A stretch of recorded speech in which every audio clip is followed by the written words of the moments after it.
ಬಸವ ಟಿವಿಯ ಸಮಸ್ತ ವೀಕ್ಷಕರಿಗೆ ಅನುಭವಗೋಷ್ಠಿ ಕಾರ್ಯಕ್ರಮಕ್ಕೆ ಸ್ವಾಗತ ಸುಸ್ವಾಗತ. ವೀಕ್ಷಕರೇ, ಅನುಭವಗೋಷ್ಠಿ ಕಾರ್ಯಕ್ರಮದಲ್ಲಿ ನಾವು ಕಳೆದ ಸಂಚಿಕೆಯಿಂದಲೂ ಕೂಡ ಹಲವಾರು ವಿಷಯಗಳೊಂದಿಗೆ ಚರ್ಚೆ ಮಾಡ್ತಾನೆ ಬಂದಿದ್ದೀವಿ. ಸಮಾಜಕ್ಕೆ ಜಾಗೃತಿ ಮೂಡಿಸುವಂತಹ ನಮ್ಮ ಬಸವಾದಿ ಶರಣರು ಕಟ್ಟಿಕೊಟ್ಟಂತಹ ಚಿಂತನೆಗಳ ಆಧಾರದ ಮೇಲೆ ಅನುಭವ ಮಂಟಪದ ಪರಿಕಲ್ಪನೆಯಲ್ಲಿ ನಾವು ಈ ಅನುಭವ ಗೋಷ್ಠಿಯನ್ನು ಶ್ರೀ ಬಸವ ಟಿವಿಯ ಕಾರ್ಯಕ್ರಮದ ಮೂಲಕ ನೆರವೇರಿಸ್ತಾ ಬಂದಿದ್ದೀವಿ. ಇಲ್ಲಿ ಕೆಲವೊಂದು ವಿಚಾರಗಳ ಚರ್ಚೆ ಆಗುತ್ತೆ, ವಾದ ವಿವಾದಗಳು ನಡೆಯುತ್ತೆ. ಬಸವಾದಿ ಶರಣರ ತತ್ವಗಳನ್ನು, ಚಿಂತನೆಗಳನ್ನು ತಮ್ಮ ವಾದದಲ್ಲಿ ಕಟ್ಟಿ ಕೊಡುವುದರ ಮೂಲಕ ಸಮಾಜದಲ್ಲಿ ಜಾಗೃತಿಯನ್ನು ಮೂಡಿಸ್ತಕ್ಕಂಥ ಈ ಕೆಲಸ, ಈ ಚರ್ಚೆ ಮೂಲಕ ಹಲವಾರು ತಿಂಗಳುಗಳಿಂದ ಹಲವಾರು ಸಂಚಿಕೆಯಲ್ಲಿ ಇದನ್ನು ಮುಂದುವರಿಸ್ಕೊಂಡು ಬಂದಿದ್ವಿ. ಇವತ್ತಿನ ಸಂಚಿಕೆಯಲ್ಲಿ ಕೂಡ ಅಂತಹ ಒಂದು ಮಹತ್ವದ ವಿಷಯವನ್ನು ತೆಗೆದುಕೊಂಡಿದ್ದೀವಿ. ಇವತ್ತು ಕೃಷಿಗೆ ಸಂಬಂಧಪಟ್ಟಂತೆ ನೋಡಿ, ನಮ್ಮ ಒಂದು ಕೃಷಿ, ನಮ್ಮ ಭಾರತದ ಮೂಲ ಬೆನ್ನೆಲುಬು ಕೃಷಿ ಅಂತ ಕರಿತೀವಲ್ಲ, ಆ ಕೃಷಿಗೆ ಸಂಬಂಧಪಟ್ಟಂಥ ಒಂದು ವಿಷಯವನ್ನು ಇವತ್ತು ಚರ್ಚೆಗೆ ಆಯ್ದುಕೊಂಡಿದ್ದೀವಿ. ರಾಸಾಯನಿಕ ಗೊಬ್ಬರಗಳು ಭೂಮಿಯ ಫಲವತ್ತತೆಯನ್ನು ಹೆಚ್ಚಿಸುತ್ತಿದೆಯೋ ಅಥವಾ ನಾಶ ಮಾಡಿದೆಯೋ? ನೋಡಿ, ಇವತ್ತು ಆಧುನಿಕ ಜಗತ್ತಿನಲ್ಲಿ ಭೂಮಿಯ ಫಲವತ್ತತೆಗೋಸ್ಕರ ನಾವು ರಾಸಾಯನಿಕ ಗೊಬ್ಬರವನ್ನು ಹಾಕ್ತಿದ್ವಿ. ಅತಿಯಾದರೆ ಇದು ಕೂಡ ಅಮೃತನೂ ಕೂಡ ವಿಷ ಅಂತಕ್ಕಂಥ ಪರಿಕಲ್ಪನೆಯೂ ಕೂಡ ನಮ್ಮ ಸಮಾಜದಲ್ಲಿದೆ. ಹಾಗಾಗಿ ರೈತರು ಹೇಗೆ ಬಳಸಬೇಕು, ಅತಿಯಾಗಿ ಬಳಸಬೇಕು, ಕಡಿಮೆ ಬಳಸಬೇಕು, ಅಥವಾ ಫಲವತ್ತತೆಯನ್ನು ಹೆಚ್ಚಿಸುತ್ತೋ ಕಡಿಮೆ ಮಾಡುತ್ತೋ ಅನ್ನೋ ವಿಷಯದ ಬಗ್ಗೆ ಮಾತಾಡಲಿಕ್ಕೆ ಇವತ್ತು ನಮ್ಮ ಕೃಷಿಯ ಮೂಲದಿಂದ ಬಂದಿರತಕ್ಕಂಥ, ಹಳ್ಳಿಯಲ್ಲಿ ಹುಟ್ಟಿ ಬೆಳೆದಿರ್ತಕ್ಕಂಥ ನಮ್ಮ ಕೃಷಿಯ ಬಗ್ಗೆ ಪರಿಕಲ್ಪನೆಯನ್ನು ಕಟ್ಟಿಕೊಡುವಲ್ಲಿ ಇವತ್ತು ನಮ್ಮ ಶ್ರೀ ಬಸವ ಟಿವಿ ಸ್ಟುಡಿಯೋಗೆ 4 ಜನ ಅತಿಥಿಗಳನ್ನು ಕರೆತಂದಿದ್ದೇವೆ. ಬನ್ನಿ ಅವರನ್ನು ಪರಿಚಯ ಮಾಡ್ಕೊಳ್ಳೋಣ. ಮೊದಲನೇದಾಗಿ, ರಾಸಾಯನಿಕ ಗೊಬ್ಬರಗಳು ಭೂಮಿಯ ಫಲವತ್ತತೆಯನ್ನು ಹೆಚ್ಚಿಸಿವೆ ಅನ್ನೋ ವಿಷಯದ ಬಗ್ಗೆ ಮಾತಾಡಲಿಕ್ಕೆ ನಮ್ಮ ಮುಂದೆ ಪ್ರಸನ್ನ ಕುಮಾರ್ ಸುರೆ, ಇವರು ಸಾಹಿತಿಗಳು, ಬಾಣಾವರದಿಂದ ಬಂದಿದ್ದಾರೆ. ಸರ್, ನಿಮಗೆ ಕಾರ್ಯಕ್ರಮಕ್ಕೆ ಸುಸ್ವಾಗತ, ಜೊತೆಗೆ ಶರಣಾರ್ಥಿ. ರಾಸಾಯನಿಕ ಗೊಬ್ಬರಗಳು ಫಲವತ್ತತೆಯನ್ನು ಹೆಚ್ಚಿಸಿವೆ ಅನ್ನೋ ವಿಷಯದ ಬಗ್ಗೆ ಮಾತಾಡಲಿಕ್ಕೆ ನಮ್ಮ ಮುಂದೆ ಇನ್ನೊಬ್ಬರು ಮುಖ್ಯ ಅತಿಥಿ ಲತಾಮಣಿ ತುರುವೇಕೆರೆ ಅಂತ. ಇವರು ಸಾಹಿತಿಗಳು, ಜೊತೆಗೆ ಶಿಕ್ಷಕರು ಕೂಡ ಆಗಿದ್ದಾರೆ. ತುಮಕೂರು ಮತ್ತು ಕೃಷಿಯ ಮೂಲದಿಂದ ಬಂದಿರತಕ್ಕಂಥವ್ರು. ಮೇಡಮ್, ನಿಮಗೂ ಕೂಡ ಕಾರ್ಯಕ್ರಮಕ್ಕೆ ಸುಸ್ವಾಗತ, ಜೊತೆಗೆ ಶರಣಾರ್ಥಿ. ನಮಸ್ತೆ ಸರ್. ರಾಸಾಯನಿಕ ಗೊಬ್ಬರಗಳು ಭೂಮಿಯ ಫಲವತ್ತತೆಯನ್ನು ನಾಶ ಮಾಡಿವೆ ಅನ್ನೋ ವಿಷಯದ ಬಗ್ಗೆ ಮಾತಾಡಲಿಕ್ಕೆ ಹಳ್ಳಿಯ ಮೂಲದಿಂದ, ಕೃಷಿಯ ಕುಟುಂಬದಿಂದ ಬಂದಿರತಕ್ಕಂಥ ಇಬ್ಬರು ಅತಿಥಿಗಳು ನಮ್ಮ ಮುಂದೆ ಇದ್ದಾರೆ. ಶ್ರೀಯುತ ಕೊಟ್ರೇಶ್ ಉಪ್ಪಾರರು, ಇವರು ಕೇಂದ್ರ ಕನ್ನಡ ಸಾಹಿತ್ಯ ವೇದಿಕೆಯ ಸಂಸ್ಥಾಪಕರು, ಹಾಸನದಿಂದ ಬಂದಿದ್ದಾರೆ. ಸರ್, ನಿಮಗೂ ಕೂಡ ಕಾರ್ಯಕ್ರಮಕ್ಕೆ ಸುಸ್ವಾಗತ, ಜೊತೆಗೆ ಶರಣಾರ್ಥಿ. ಕೃಷಿ ಭೂಮಿ ರಾಸಾಯನಿಕ ಗೊಬ್ಬರಗಳಿಂದ ನಾಶ ಆಗ್ತಾ ಇವೆ ಅನ್ನೋ ವಿಷಯದ ಬಗ್ಗೆ ಮಾತಾಡಲಿಕ್ಕೆ ನಮ್ಮ ಮುಂದೆ ಇನ್ನೊಬ್ಬರು ಅತಿಥಿ ಶ್ರೀಯುತ ರೇವಣ ಸಿದ್ದೇಶ್ ಚಾ ಬಳೆಗಾರ ಅಂತ. ಇವರು ಚಿಂತಕರು, ಚಾಮರಾಜನಗರ ಜಿಲ್ಲೆಯಿಂದ ಬಂದಿದ್ದಾರೆ. ಸರ್, ನಿಮಗೂ ಕೂಡ ಕಾರ್ಯಕ್ರಮಕ್ಕೆ ಸುಸ್ವಾಗತ, ಜೊತೆಗೆ ಶರಣಾರ್ಥಿ. ನಮಸ್ಕಾರ ಸರ್. ನಾವು ಶಾಲಾ ದಿನಗಳಿಂದಲೂ ಕೂಡ ಕೃಷಿಯ ಬಗ್ಗೆ, ರೈತರ ಬಗ್ಗೆ ಸಾಕಷ್ಟು ಪೋಯಂಗಳನ್ನು ಓದ್ತಾನೆ ಬಂದಿದ್ದೀವಿ. ಇವನೇ ನೋಡು ಅನ್ನದಾತ, ಹೊಲದೆ ದುಡಿದೆ ದುಡಿಯುವನು, ನಾಡ ಜನರು ಬದುಕಲೆಂದು ದವಸ ಧಾನ್ಯ ಬೆಳೆಯುವನು, ಯೋಗಿಯಾಗಿ ತ್ಯಾಗಿಯಾಗಿ ಅನ್ನ ಬೆಳೆಯುತ್ತಿರುವನು. ಹೀಗೆ 10 ಸಾಲುಗಳು ನಮ್ಮ ಕೃಷಿ ಬಗ್ಗೆನೇ, ರೈತರ ಬಗ್ಗೆನೇ ಇರ್ತಕ್ಕಂಥದ್ದು. ಇವತ್ತು ಕೃಷಿ ಎತ್ತ ಸಾಗಿದೆ ಅನ್ನೋದ್ರ ಬಗ್ಗೆ ಒಂದು ಮಹತ್ವದ ಚರ್ಚೆ ನಡೀತಾ ಇದೆ. ರಾಸಾಯನಿಕ ಗೊಬ್ಬರಗಳು, ಹಾಗಿದ್ರೆ ರೈತನಿಗೆ ಬೇಕಾಗಿರ್ತಕ್ಕಂಥ ಮಾಹಿತಿಗಳನ್ನು ಹೇಗೆ ಒದಗಿಸಬೇಕು? ರಾಸಾಯನಿಕ ಗೊಬ್ಬರಗಳು ಅತಿ ಹೆಚ್ಚು ಆಗಬೇಕಾ, ಅಥವಾ ಭೂಮಿಯ ಫಲವತ್ತತೆ ನಾಶ ಆಗುತ್ತಾ, ಅಥವಾ ಬಳಸಬಾರ್ದಾ, ಅಥವಾ ಸಾವಯವ ಗೊಬ್ಬರದ ಮುಖ್ಯ ಅನುಕೂಲತೆಗಳೇನು? ಇವೆಲ್ಲ ಚರ್ಚೆಗಳನ್ನು ನಮ್ಮ ರೈತರಿಗೋಸ್ಕರ, ನಮ್ಮ ಕೃಷಿಕರಿಗೋಸ್ಕರ ಇದನ್ನು ನಾವು ಈ ಸಂಚಿಕೆಯಲ್ಲಿ ನೆರವೇರಿಸ್ತಾ ಇದ್ದೀವಿ. ಬನ್ನಿ, ಹಾಗಿದ್ರೆ ರಾಸಾಯನಿಕ ಗೊಬ್ಬರಗಳು ಭೂಮಿಯ ಫಲವತ್ತತೆಯನ್ನು ಹೆಚ್ಚಿಸಿವೆ ಹೇಗೆ ಅಂತ ನಮ್ಮ ಪ್ರಸನ್ನ ಕುಮಾರ್ ಸೂರ್ಯ ಅವರು ಹೇಳ್ತಾರೆ. ಸರ್, ಏನು ಹೇಳ್ತೀರಾ? ಸಮಸ್ತ ಬಸವ ಟಿವಿ ವೀಕ್ಷಕರಿಗೆ ಶರಣಾರ್ಥಿ. ಈ ದಿನದ ಚರ್ಚಾ ವಿಷಯ, ರಾಸಾಯನಿಕ ಗೊಬ್ಬರಗಳು ಭೂಮಿಯ ಫಲವತ್ತತೆಯನ್ನು ಹೆಚ್ಚಿಸಿವೆ. ಖಂಡಿತ ಹೆಚ್ಚಿಸಿವೆ. ಯಾಕಂದರೆ ನಾವು ಒಂದು ವೈಜ್ಞಾನಿಕ ಯುಗದಲ್ಲಿ ಬದುಕ್ತಾ ಇದ್ದೀವಿ. ವಿಶೇಷವಾಗಿ ಆಧುನಿಕತೆ ಹೆಂಗೆ ನಮ್ಮನ್ನು ಆವರಿಸಿದೆ ಅಂದರೆ, ಬಹುಶಃ ಆಧುನಿಕತೆ ಹೊರತಾದ ಜೀವನವನ್ನು ನೆನೆಸ್ಕೊಳ್ಳೋದಕ್ಕೆ ಕಷ್ಟ. ಅದರಲ್ಲಿ ಕೃಷಿ ಏನು ಅರ್ಥ ಆಗಿಲ್ಲ. ಕೃಷಿನೂ ಸಹಿತವ ಆಧುನಿಕತೆ ಎಲ್ಲ ವಿಸ್ತಾರಗಳನ್ನು ಒಳಗೊಂಡು ಬೆಳೀತಾ ಇದೆ. ಅದರಲ್ಲಿ ರಾಸಾಯನಿಕತೆನೂ ಒಂದು. ನೋಡಿ, 2010ರಲ್ಲಿ ಭಾರತ 80% ಕೃಷಿ ಉತ್ಪನ್ನಗಳನ್ನು ಉತ್ಪಾದಿಸ್ತಾ ಇತ್ತು. ಆಮೇಲೆ ವಿಶ್ವದ ಅತಿ ಹೆಚ್ಚು ಕೃಷಿ ಉತ್ಪಾದಿಸುವ ದೇಶ 5 ದೇಶಗಳಲ್ಲಿ ಭಾರತವೂ ಒಂದು. 2008ರಲ್ಲಿ ಜನಸಂಖ್ಯೆ ಬೆಳವಣಿಗೆ ಅಂತ, ಇದು ಭಾಳ ಮುಖ್ಯ. 2008ರಲ್ಲಿ ಒಂದು ವರದಿ ಪ್ರಕಾರ ಜನಸಂಖ್ಯೆ ಬೆಳವಣಿಗೆಗಿಂತ ವೇಗವಾಗಿ ಅಕ್ಕಿ ಮತ್ತು ಗೋಧಿಯನ್ನು ಉತ್ಪಾದಿಸುವ ದೇಶ ಅನ್ನುವ ಹಿರಿಮೆ ಭಾರತದ್ದು. ಸ್ವಾತಂತ್ರ್ಯ ನಂತರ ಜನಸಂಖ್ಯೆ 3 ಪಟ್ಟು ಹೆಚ್ಚಾಗಿದೆ. 1947ರಲ್ಲಿ ಇದ್ದ ಜನಸಂಖ್ಯೆ 2020ರಲ್ಲಿ ಇರುವ ಜನಸಂಖ್ಯೆ 3 ಪಟ್ಟು ಹೆಚ್ಚಾಗಿದೆ. ನೆನಪಿರ್ಲಿ ಗೆಳೆಯರೆ, ಆಹಾರ 1947ರಲ್ಲಿ ಇದ್ದಂಥ ಆಹಾರದ ಪಟ್ಟು ಇವತ್ತಿಗೆ 4 ಪಟ್ಟು ಹೆಚ್ಚಾಗಿದೆ. ಬೆಳೆಯುತ್ತಿರುವ ಜನಸಂಖ್ಯೆಗೆ ಅನುಗುಣವಾಗಿ ನಾವು ಆಹಾರದ ಉತ್ಪನ್ನವನ್ನು ಒದಗಿಸಬೇಕಾದಂಥ ಜವಾಬ್ದಾರಿ ಎಲ್ಲರ ಮೇಲಿದೆ.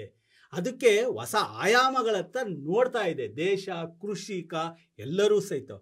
ನೋಡಿ, 2013ರಲ್ಲಿ ರಾಷ್ಟ್ರೀಯ GDP 13.7ರಷ್ಟು ಇತ್ತು, 13.7% GDP. ಅದರಲ್ಲಿ ಕೃಷಿಯ ಪಾಲು 50% GDPಗೆ ಕೃಷಿಯಿಂದ ಉತ್ತೇಜನವನ್ನು ಕೊಟ್ಟಿದೆ. ಕೃಷಿ ಭಾರತ ಜಗತ್ತಿನ ಅತಿ ಹೆಚ್ಚು ಜನಸಂಖ್ಯೆ ಹೊಂದಿರುವ 2ನೇ ದೇಶ. ಈ ದೇಶ ಕೃಷಿಯ ವಿಶಾಲವಾದ ಜನಸಂಖ್ಯೆಯನ್ನು ಆರ್ಥಿಕ ವಲಯವನ್ನಾಗಿ ಮಾಡಿದೆ. ಕೃಷಿ ಇವತ್ತು ಆರ್ಥಿಕ ವಲಯಕ್ಕೆ ಬೆನ್ನೆಲುಬಾಗಿ ನಿಂತಿದೆ.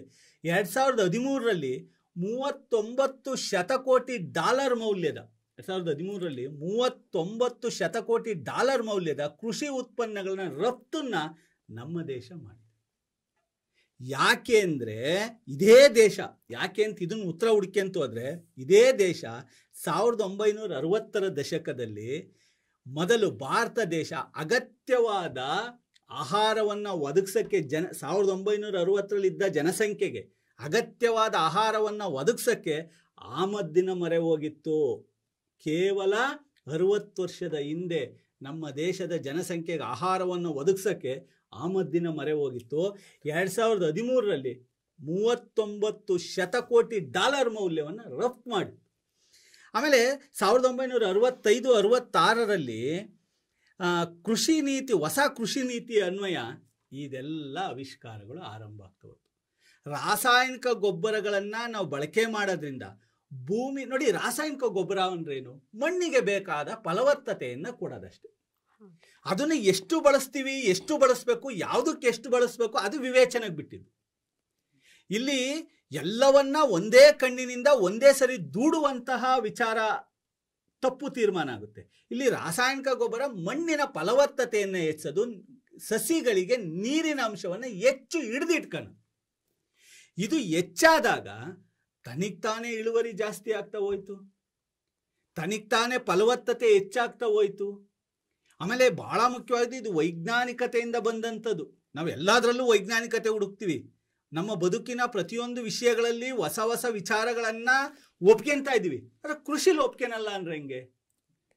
ಕೃಷಿ ಸಹಿತ ಹೊಸ ವಿಚಾರಗಳಿಗೆ ತೆರೆದಾಗ ನಾವು ಜಾಗತಿಕ ಮಟ್ಟದಲ್ಲಿ ಕೃಷಿಯ ಸ್ವಾವಲಂಬನೆಯನ್ನು ಸಾಧಿಸ್ತು. ಜನಸಂಖ್ಯೆಗೆ ಅನುಗುಣವಾಗಿ ಎಷ್ಟು ಜನಸಂಖ್ಯೆ ಏರಿರು ನಮಗೆ ಇವತ್ತು ಸಮಸ್ಯೆನೇ ಅಲ್ಲ.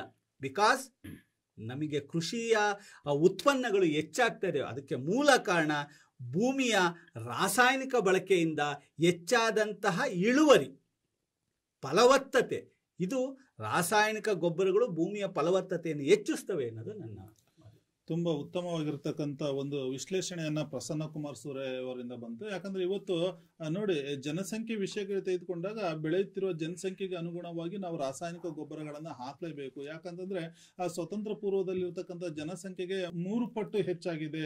ಇದಕ್ಕೆಲ್ಲ ನಾವು ಆಹಾರವನ್ನು ಪೂರೈಕೆ ಮಾಡ್ತಿದ್ವಿ, ಜೊತೆಗೆ ಆಹಾರವನ್ನು ಪೂರೈಕೆ ಮಾಡೋದಲ್ಲದೆ ಬೇರೆ ದೇಶಕ್ಕೂ ಕೂಡ ರಫ್ತು ಮಾಡುವಷ್ಟು ನಾವು ಬೆಳೆದಿದ್ದೀವಿ ಅಂತಂದ್ರೆ ಇದಕ್ಕೆ ನಮ್ಮ ರಾಸಾಯನಿಕ ಗೊಬ್ಬರಗಳ ಮುಖ್ಯ ಸಾಕ್ಷಿಯಾಗಿ ನಿಂತಿವೆ. ಅದು ನಮ್ಮ ಕಣ್ಮುಂದೆ ಕಾಣ್ತಾ ಇದೆ ಅಂತ. ಈಗ ನಾನು ಇದೇ ವಾದವನ್ನು, ಪ್ರಸನ್ನ ಕುಮಾರ್ ಅವರ ವಾದವನ್ನ ನಾನು ಕೊಟ್ರೆ ಸರ್ಗೆ ವರ್ಗಾವಣೆ ಮಾಡ್ತೀನಿ.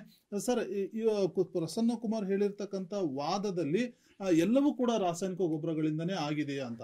ಒಂದು ವಿಜ್ಞಾನ ಮುಂದುವರೆದೆ, ಹಾಗೆ ಸುಧಾರಿತ ಬೀಜಗಳ ಒಂದು ವೈಜ್ಞಾನಿಕ ಸಂಶೋಧನೆಗಳಾಗಿವೆ, ಹೈಬ್ರಿಡ್ ತಳಿಗಳು ಬಂದಿವೆ. ಇವೆಲ್ಲ ಒಂದು ಸುಧಾರಿತವಾಗಿರ್ತಕ್ಕಂಥ ವೈಜ್ಞಾನಿಕ ವಿಶ್ಲೇಷಣೆಗೆ ಒಳಪಟ್ಟಿರ್ತಕ್ಕಂಥ ಕೃಷಿ ವಿಧಾನ ಜೊತೆಗೆ ಬಂದಿದೆ ಹೊರತು ಎಲ್ಲವೂ ಕೂಡ ರಾಸಾಯನಿಕಗಳಿಂದ ಆಗಿದೆಯಾ? ಇದಕ್ಕೆ ನಿಮ್ಮ ಉತ್ತರ ಏನು ಅಂತ.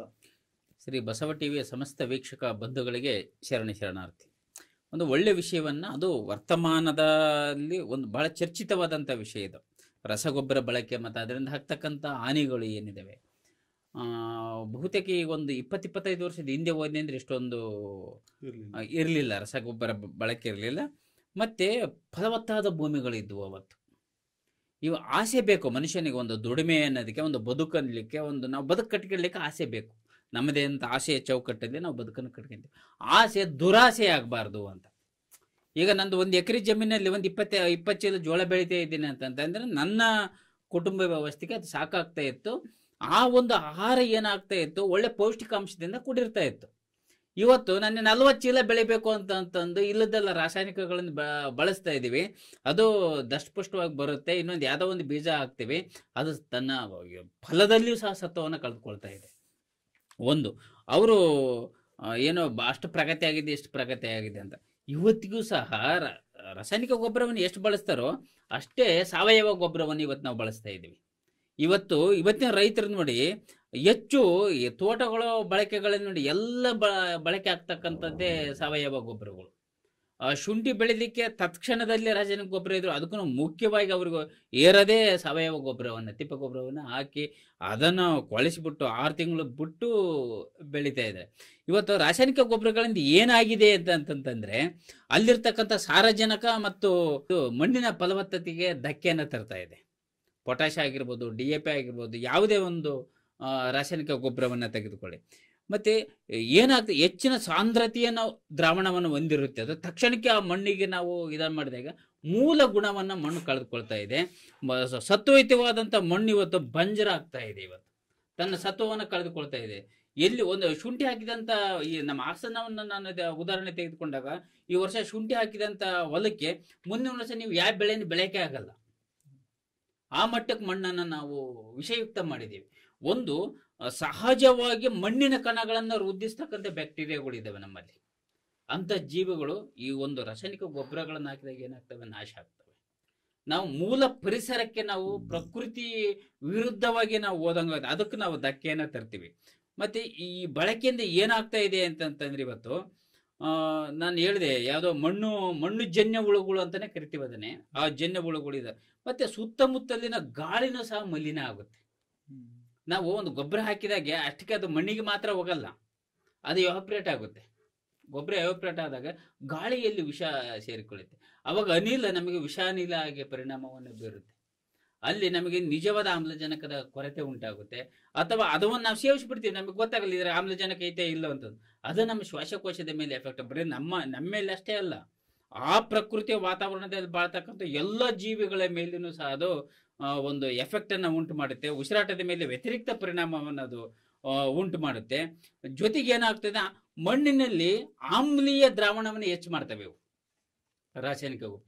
ಎಲ್ಲಿ ಆಮ್ಲೀಯ ದ್ರಾವಣಗಳು ಹೆಚ್ಚಾಗ್ತದೆ ಅದು ಜೌಗು ಪ್ರದೇಶದತ್ತ ಟರ್ನ್ ಆಗ್ತಾ ಹೋಗುತ್ತೆ. ಆ ಭೂಮಿ ಮೂಲ ಸತ್ವವನ್ನ ಕಳೆದುಕೊಳ್ತಾ ಹೋಗುತ್ತೆ. ಈ ಜೌಗು ಪ್ರದೇಶ ಆದಂಗಲೇ ಏನಾಗುತ್ತೆ, ಆ ಅಂತರ್ಜಲಕ್ಕೂ ಸಹ ಇದು ದಾಳಿ ಮಾಡುತ್ತೆ.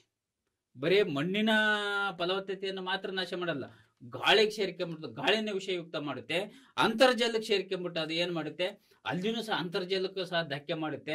ಅಕ್ಕಪಕ್ಕದಲ್ಲಿ ಇರ್ತಕ್ಕಂಥ ಕೆರೆ, ಹಳ್ಳ, ಕೊಳ್ಳಗಳಿಗೂ ಸಹ ಅದು ಮಳೆ ಬಂದಂತ ಸಹ ಈ ಗೊಬ್ಬರ ಹಾಕಿ ಹೋಗ್ತಾರೆ, ಮಳೆ ಬರುತ್ತೆ, ಅದೆಲ್ಲ ಹರ್ಕೊಂಡು ಹೋಗ್ಬಿಟ್ಟು ಮೇಲಿನ ಅಂಶ ಸೀದಾ ಕೆರೆಗೆ ಸೇರಿಕೊಳ್ಳುತ್ತೆ. ಕೆರೆಯಲ್ಲಿ ಇರ್ತಕ್ಕಂಥ ಮೀನು, ಆಮೆ, ಅವು ಏನು ಜಲಚರ ಪ್ರಾಣಿಗಳು ಇರ್ತವೆ ಅವಕ್ಕೂ ಸಹ ಜೀವಹಾನಿಯನ್ನು ನಾವು ಮಾಡ್ತೀವಿ. ಇದನ್ನೇ ನಾವು ಕೃಷಿ ಆಧಾರಿತವಾಗಿ ನಾವು ಸಾವಯವ ಗೊಬ್ಬರವನ್ನ ಮಾಡಿದಾಗ ಅವೆಲ್ಲವೂ ಸಹ ಮಣ್ಣಿನ ಫಲವತ್ತತೆಯನ್ನು ಹೆಚ್ಚು ಮಾಡ್ತಕ್ಕಂಥವು, ಪರಿಸರಯುಕ್ತ. ಅವುಗಳನ್ನು ಬಳಸಿದರೆ ನಾವು ಪ್ರಕೃತಿಯನ್ನು ಸಮತೋಲನವಾಗಿ ಇಟ್ಕೊಂಡಂಗಾಗುತ್ತೆ. ಅಲ್ಲಿ ನಿಜವಾದ ಮಣ್ಣಿಗೆ ಯಾವ್ಯಾವ ಜೀವಿಗಳು, ಬ್ಯಾಕ್ಟೀರಿಯಾಗಳು ಬೇಕು ಅವಕ್ಕೂ ನಾವು ಪ್ರೊಟೆಕ್ಷನ್ ಮಾಡಿದಂಗಾಗುತ್ತೆ. ವಾತಾವರಣ ನಾವು ಶುದ್ಧಿಯಾಗಿ ಇಟ್ಕೊಂಡಂಗಾಗುತ್ತೆ, ಜಲವನ್ನು ನಾವು ಶುದ್ಧಿಯಾಗಿ ಇಟ್ಕೊಂಡಂಗಾಗುತ್ತೆ. ಇವತ್ತಿನ ನಾನು ಹೇಳಿದ ಬರೀ ಆಸೆಯಿಂದ ರೈತ ಬೆಳೆದಾಗ ನಮಗೆ ಆಘಾತ ಆಗಲ್ಲ, ಅಪಾಯಕಾರಿ ಆಗಲ್ಲ, ಅನಾನುಕೂಲ ಆಗಲ್ಲ. ನಾವು ದುರಾಸೆಯ ಒಂದು ಕುದುರೆಯನ್ನೇರಿ ಹೋದಾಗ ಮಾತ್ರ ಈ ಅಪಾಯದ ಬುತ್ತಿ ನಮಗೆ ಕಟ್ಟಿಟ್ಟಿದ್ದು. ಆದ್ರಿಂದ ರಾಸಾಯನಿಕ ಗೊಬ್ಬರಗಳು ಏನಿದ್ರು ಮಣ್ಣಿನ ಫಲವತ್ತತೆಗೆ ನಾಶ ಮಾಡ್ತವೆ, ಅವು ಮೂಲಾಂಶವನ್ನ ನಾಶ ಮಾಡ್ತವೆ. ಅದು ಮನುಷ್ಯನ ಒಂದು ಜೈವಿಕ ನಮ್ಮದು ಏನೇ ಇದೆ ಯಂತ್ರಕ್ಕೆ ಅದಕ್ಕೆ ಯಾವತ್ತಿಗಿದ್ರೆ ಅಡಚಣೆನೇ ಅದು. ಒಳ್ಳೆ ಅಂಶಗಳು ಕೊಟ್ರೇಶ್ ಉಪ್ಪಾರಿಂದ ಬಂತು. ಯಾಕಂದ್ರೆ ಅತಿಯಾದಂತಹ ರಾಸಾಯನಿಕಗಳ ಬಳಕೆ ಹೇಗೆ ಮಣ್ಣುಗಳನ್ನ ನಾಶ ಮಾಡುತ್ತಿದೆ, ಮಣ್ಣಿನ ಫಲವತ್ತತೆಯನ್ನ ನಾಶ ಮಾಡುತ್ತೆ ಅನ್ನೋ ವಿಚಾರವನ್ನ ಹೇಳಿದ್ರು. ಇಲ್ಲಿ ಗೊಬ್ಬರದ ವಿಷಯಕ್ಕೆ ಬಂದಾಗ, ಎಸ್ಪೆಷಲಿ ನಾವು ರಾಸಾಯನಿಕ ಗೊಬ್ಬರಗಳ ವಿಷಯಕ್ಕೆ ಬಂದಾಗ ಒಂದು 3 ತರದಾಗಿರ್ತಕ್ಕಂಥ ಒಂದು ರಾಸಾಯನಿಕ ಗೊಬ್ಬರಗಳನ್ನು ಕೊಡ್ಬೋದು. ಒಂದು ಬೆಳೆಗೆ ಆಹಾರಕ್ಕೆ ಪೂರಕವಾಗಿ ಬೆಳೆ ತುಂಬಾ ದಷ್ಟಪುಷ್ಟವಾಗಿ ಚೆನ್ನಾಗಿ ಬೆಳೆಯಲು ಹಾಕ್ತಕ್ಕಂಥ ಒಂದು ರಾಸಾಯನಿಕ ಗೊಬ್ಬರ ಇದೆ. ಇನ್ನೊಂದು ಕೀಟನಾಶಕಗಳು, ಬೆಳೆದಿರ್ತಕ್ಕಂಥ ಬೆಳೆಗೆ ಏನು ಅದು ಬ್ಯಾಕ್ಟೀರಿಯಾಗಳು, ಕೀಟಗಳು, ಎಲೆಗಳನ್ನ ತಿಂತಕ್ಕಂಥದ್ದು, ಅದಕ್ಕೆ ಸಿಂಪಡಣೆ ಮಾಡ್ತಕ್ಕಂಥ ಒಂದು ಕೀಟನಾಶಕ ಅಂತ ಇದೆ.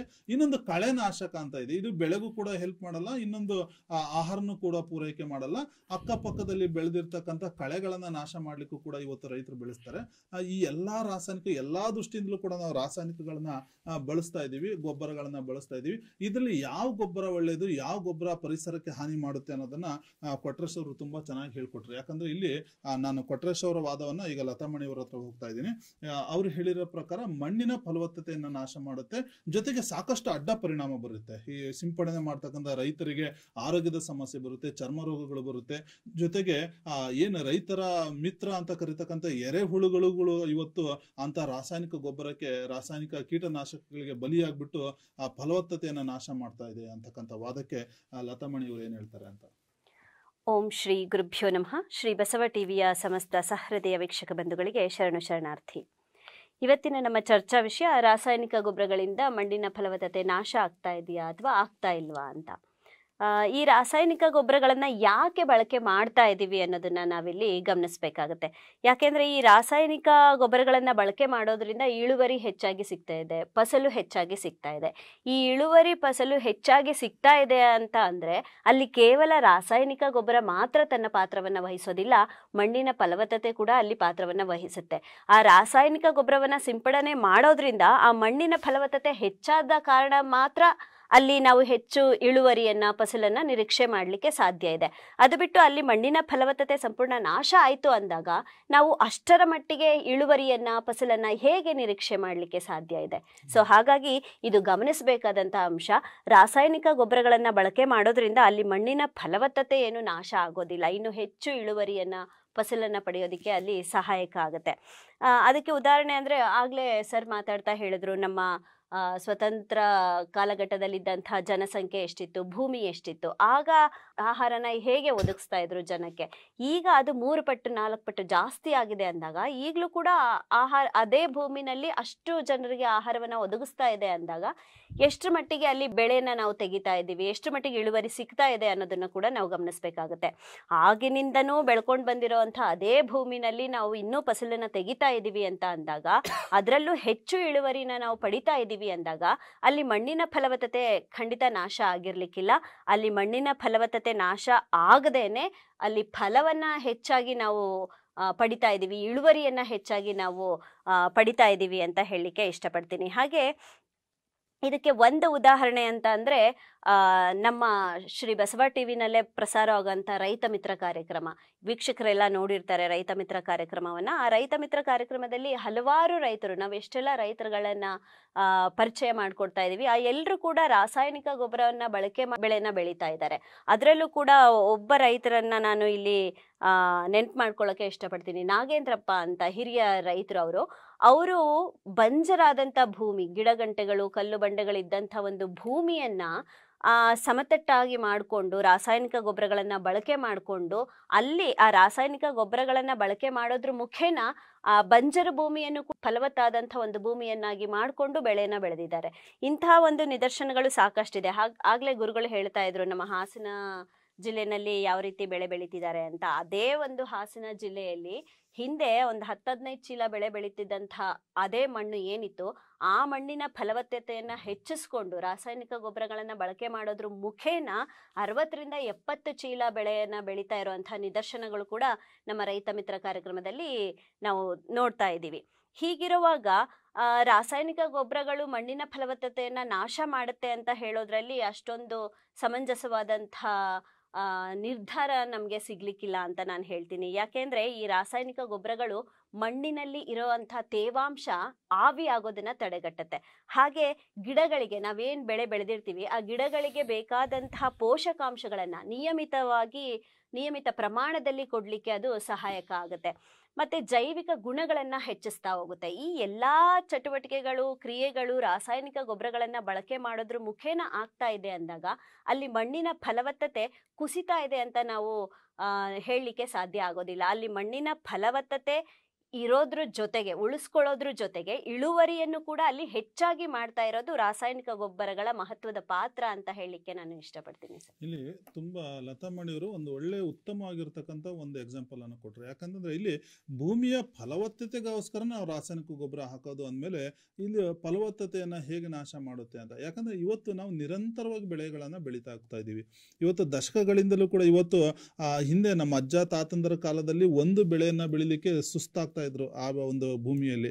ಈಗ ನೀರಾವರಿ ಸೌಲಭ್ಯ ಇದೆ, ಜೊತೆಗೆ ಆಧುನಿಕವಾಗಿರ್ತಕ್ಕಂಥ ಸಲಕರಣೆಗಳನ್ನ ಮತ್ತೆ ಗೊಬ್ಬರಗಳನ್ನ ಉಪಯೋಗಿಸಿಕೊಂಡು ಭೂಮಿಯ ಫಲವತ್ತತೆ ನಾಶ ಮಾಡದೆ ನಿರಂತರವಾಗಿ ಇಟ್ಕೊಂಡು, ಆ ಫಲವತ್ತತೆಯನ್ನು ನಿರಂತರವಾಗಿ ಇಟ್ಕೊಂಡು ತಾನು ಆದಾಯ ಕಾಳ್ತಾ ಇದ್ದಾನೆ, ಜೊತೆಗೆ ಇಳುವರಿಯನ್ನು ಕಾಣ್ತಾ ಇದ್ದಾನೆ ಅಂತಕ್ಕಂಥದ್ದು ಅವರು ಮುಖ್ಯವಾಗಿರ್ತಕ್ಕಂಥ ಅಂಶ ಆಗಿತ್ತು. ಯಾವ ರೀತಿಯಾಗಿ ಒಂದು ಪಲಾವ್ ಮಾಡಬೇಕು ಅಂದ್ರೆ 4 ತರಕಾರಿ ಜಾಸ್ತಿ ಬಿದ್ರೇ ಒಳ್ಳೆ ಟೇಸ್ಟ್ ಅಲ್ವಾ, ಹಂಗೆ ಭೂಮಿಗೆ ಒಂದು ಒಳ್ಳೆ ಫಲವತ್ತತೆಗೆ ಒಂದು ರಾಸಾಯನಿಕ ಗೊಬ್ಬರ ಬಿದ್ರೇ ಅದಕ್ಕೆ ಚೆನ್ನಾಗಿ ಬರುತ್ತೆ ಅಂತಕ್ಕಂಥ ಅವರ ವಾದಕ್ಕೆ ನಮ್ಮ ರೇವಣ ಸಿದ್ದೇಶ್ವರ ಏನು ಹೇಳ್ತಾರೆ ಅಂತ.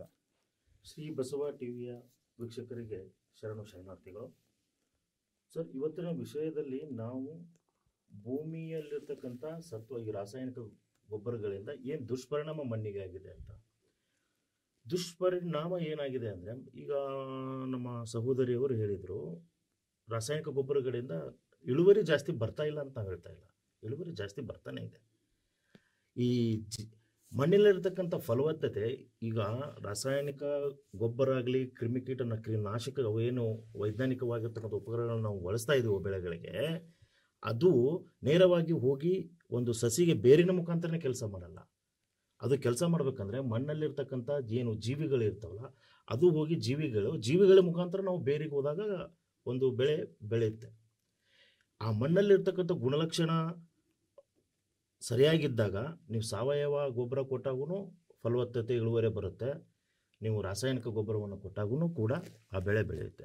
ಇವಾಗ ಇದರಿಂದ ಮಣ್ಣಿನ ಫಲವತ್ತತೆ ಹಾಳಾಗ್ತಾ ಇದೆ ಅಂತ. ಯಾಕಂದರೆ ಮೊದಲು ನಾವು ಎರೆಹುಳು ಗೊಬ್ಬರವನ್ನು ನಾವು ಬಳಸ್ತಾ ಇದ್ವಿ ಸಾವಯವ ಕೃಷಿಯಲ್ಲಿ. ಆಮೇಲೆ ಪೂರ್ವಜರು, ಈಗ ಸರ್ ಒಂದು ವರದಿ ಕೊಟ್ಟರು ಅದ್ರ ಬಗ್ಗೆ ಆಮೇಲೆ ಹೇಳ್ತೇನೆ. ನಮ್ಮ ಪೂರ್ವಜರು ಅಂದರೆ ಈಗ ನಮ್ಮ ಅಜ್ಜನ ಕಾಲದಲ್ಲಿರ್ತಕ್ಕಂಥ ಭೂಮಿ ಇವಾಗ ನಮ್ಮ ಕಾಲದಲ್ಲಿ ಉಳಿದಿಲ್ಲ. ನಮ್ಮ ಅಜ್ಜರ ಕಾಲದಲ್ಲಿ ಏನು ಬೆಳೆಗಳನ್ನು ಬೆಳೀತಾ ಇದ್ರು ಅದೇ ಬೆಳೆಗಳು ಅಷ್ಟೇ ಇಳುವರಿ ಈಗಲೇ ನಮಗೆ ತೆಗೆಯೋಕ್ಕಾಗ್ತಾ ಇಲ್ಲ ಬೆಳೆಗಳು. ಈಗ ನಾವು ಇಳುವರಿ ಬಗ್ಗೆ ಮಾತಾಡ್ತಾ ಇಲ್ಲ, ನಮ್ಮ ಭೂಮಿ ಎಷ್ಟು ಫಲವಾರು ಕೊಡ್ತಾ ಇದೆ, ನಾವು ಭೂಮಿಯಿಂದ ಲಾಭ ನೋಡ್ತಾ ಇಲ್ಲ. ಮೊದಲಿನ ಭೂಮಿ ಎಷ್ಟು ಸತ್ವವಾಗಿ ಇತ್ತು ಅಷ್ಟೇ ಸತ್ವವಾಗಿ ನಮ್ಮ ಭೂಮಿ ಇವಾಗ ಇದೇನಾ ಅನ್ನೋದನ್ನು ನಾವು ಈಗ ಈ ಒಂದು ವಿಷಯದಲ್ಲಿ ನಾವು ಚರ್ಚೆ ಮಾಡಬೇಕಾಗಿರೋದು. ಲಾಭಕ್ಕೋಸ್ಕರ ನಾವು ಏನಾಗಿದೆ ಅಂದರೆ ಭೂತಾಯಿಯ ಗರ್ಭವನ್ನೇ ಕೊರೆದುಬಿಟ್ಟಿದ್ದೀವಿ ನಾವು. ಈಗ ನಾವು ವಿಷ ಹಾಕಿ ವಿಷ ಬೆಳೀತಾ ಇದ್ದೇವೆ. ಮೊದಲು ನಮ್ಮ ಪೂರ್ವಜರು ಬೆಳೀತಕ್ಕಂಥ ಆಹಾರದಲ್ಲಿ ಎಷ್ಟು ಪೋಷಕಾಂಶಗಳಿದ್ವು, ಇವಾಗ ನಾವು ಬೆಳೀತಕ್ಕಂತಹ ಒಂದು ಆಹಾರಗಳಲ್ಲಿ ಪದಾರ್ಥಗಳಲ್ಲಿ ಎಷ್ಟು ಪೋಷಕಾಂಶಗಳಿದೆ ಅದನ್ನು ನೋಡಬೇಕು. ಈಗ ನಾವು ಲಾಭಕ್ಕೋಸ್ಕರ ಮಣ್ಣನ್ನು ಉಪಯೋಗ ಮಾಡ್ತಾ ಇದ್ದೇವೆ ಹೊರತು ಜೀವನಕ್ಕೋಸ್ಕರ ನಾವು ಮಣ್ಣನ್ನು ಉಪಯೋಗ ಮಾಡ್ತಾ ಇಲ್ಲ. ಈ ರಾಸಾಯನಿಕ ಉಪಯೋಗಗಳಿಂದ ಏನಾಗ್ಬಿಟ್ಟಿದೆ ಅಂತಂದ್ರೆ ಭೂಮಿಯಲ್ಲಿ ಇರ್ತಕ್ಕಂಥ ಜೀವಿಗಳನ್ನು ನಾವು ಕೊಲ್ತಾ ಇದ್ದೀವಿ. ಈಗ ನಮ್ಮ ಸಹೋದರಿಯವರು ಹೇಳಿದ್ರು ಆ ಗುಣಲಕ್ಷಣಗಳು ಏನಾಗುತ್ತೇನಿಲ್ಲ ಅಂತ. ನಿಜ ಹೇಳ್ಬೇಕಂದ್ರೆ ನಮ್ಮ ಮಣ್ಣನ್ನ ಈಗ ನಾವು ಪರೀಕ್ಷೆಗೆ ಒಳಪಡಿಸಿದ್ದೇ ಆದ್ರೆ ಅದು ನಿಜವಾಗ್ಲೂ ICU ಹೋಗಿ ಅಡ್ಮಿಟ್ ಆಗುತ್ತೆ. ನಮ್ಮ ಭೂಮಿ ICUಗೆ ಅಡ್ಮಿಟ್ ಆಗುತ್ತೆ.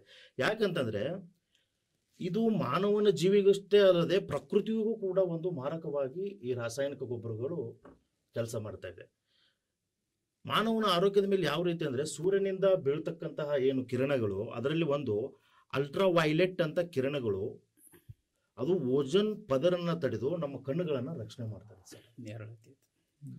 ಅದೇ ರೀತಿ ಈ ಸಸ್ಯಗಳು ಮತ್ತು ಬೆಳೆಗಳಿಗೆ ಯಾವ ರೀತಿ ಕೆಲಸ ಮಾಡ್ತೈತೆ ಅಂತಂತಂದ್ರೆ ಅದೇನಾದ್ರೂ ನೇರವಾಗಿ ಬಿದ್ದಿದ್ದೆ ಆದ್ರೆ ಯಾವುದೇ ಸಸಿ ಆಗಲಿ ಗಿಡ ಆಗಲಿ ಹೂವು ಬಿಡಕ್ ಸಾಧ್ಯ ಇಲ್ಲ, ಕಾಯಿಗಳನ್ನು ಬಿಡಕ್ ಸಾಧ್ಯ ಇಲ್ಲ. ಅದನ್ನ ತಡೆದು ಈ ರಾಸಾಯನಿಕ ಗೊಬ್ಬರದಿಂದ ಓಜೋನ್ ಪದರ ತೆಳುವು ಆಗ್ತಾ ಆಗ್ತಾ ಆಗ್ತಾ ಬರ್ತಾ ಇದೆ. ನಾವು ಲಾಭ ನೋಡ್ತಾ ನೋಡ್ತಾ ನಮ್ಗೆ ಇಳುವರಿ ಬೇಕಾಗಿಲ್ಲ ಮೇಡಮ್, ನಮಗೆ ತಿನ್ನೋಕೆ ಆಹಾರ. ಈಗ ಸರ್ ಒಂದು ವರದಿ ಹೇಳಿದ್ರು, ಅವಾಗಿನ ಕಾಲದಲ್ಲಿ ನಾವು ಇಷ್ಟು ಬೆಳೀತಾ ಇದ್ವಿ, ಜನಸಂಖ್ಯೆ ಇಷ್ಟು ಅಂತ.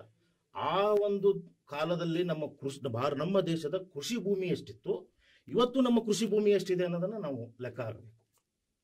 ಈಗ ಕೃಷಿ ಭೂಮಿಯನ್ನ ನಾವು ಹೆಚ್ಚಿಗೆ ಮಾಡ್ಕೊಂಡಿದ್ವಿ, ಹೆಚ್ಚಿಗೆ ಮಾಡೋಕ್ಕಾಗಲ್ಲ, ಈಗ ಕಡಿಮೆ ಆಗ್ತದೆ ಸರ್, ಅರಣ್ಯ ಕಟ್ಕೊಂಡಿದ್ವಿ, ಹೋಗ್ಬಿಟ್ಟಿದೆ. ಹಿಂಗಾಗಿ ನಾವು ಈಗ ನಮಗೆ ಬೇಕಾಗಿರೋದು ಮಣ್ಣು ಸತ್ವವಾಗಿ ಇದೇನಾ ಇಲ್ಲ. ರಾಸಾಯನಿಕ ಗೊಬ್ಬರದಿಂದ ನಿಜ ಹೇಳ್ಬೇಕಂದ್ರೆ ಸರ್ ಆಗಿಲ್ಲ. ಏನಾಗ್ಬಿಟ್ಟಿದೆ ಅಂದ್ರೆ ಎಲ್ಲ ಹೈಬ್ರಿಡ್ ಬಂದಿದೆ. ಈಗ 1 ಎಕರೆದಲ್ಲಿ ನಾನು ಮೆಕ್ಕೆಜೋಳನ ಒಂದು 25-30 ಕ್ವಿಂಟಲ್ ತೆಗೆದ್ರು. ಈಗ ನೀವು ಆಡು ಭಾಷೆಯಲ್ಲಿ ಬಂದ್ರೆ ಏನಾಗುತ್ತೆ ಮೇಡಮ್, 30 ಕ್ವಿಂಟಲ್ ಬಂದ್ರೆ ಉತ್ತಮ. 10 ಕ್ವಿಂಟಲ್ ಬಂದಿದೆ ಅಂದ್ರೆ ಆ ಭೂಮಿನೂ ಫಲವತ್ತತೆ ಆಗಿಲ್ಲ, ಅದನ್ನ ಕಾಳಜಿನೂ ವಹಿಸಿಲ್ಲ ಅನ್ನೋ ತಿಳ್ಕೊಬಹುದು.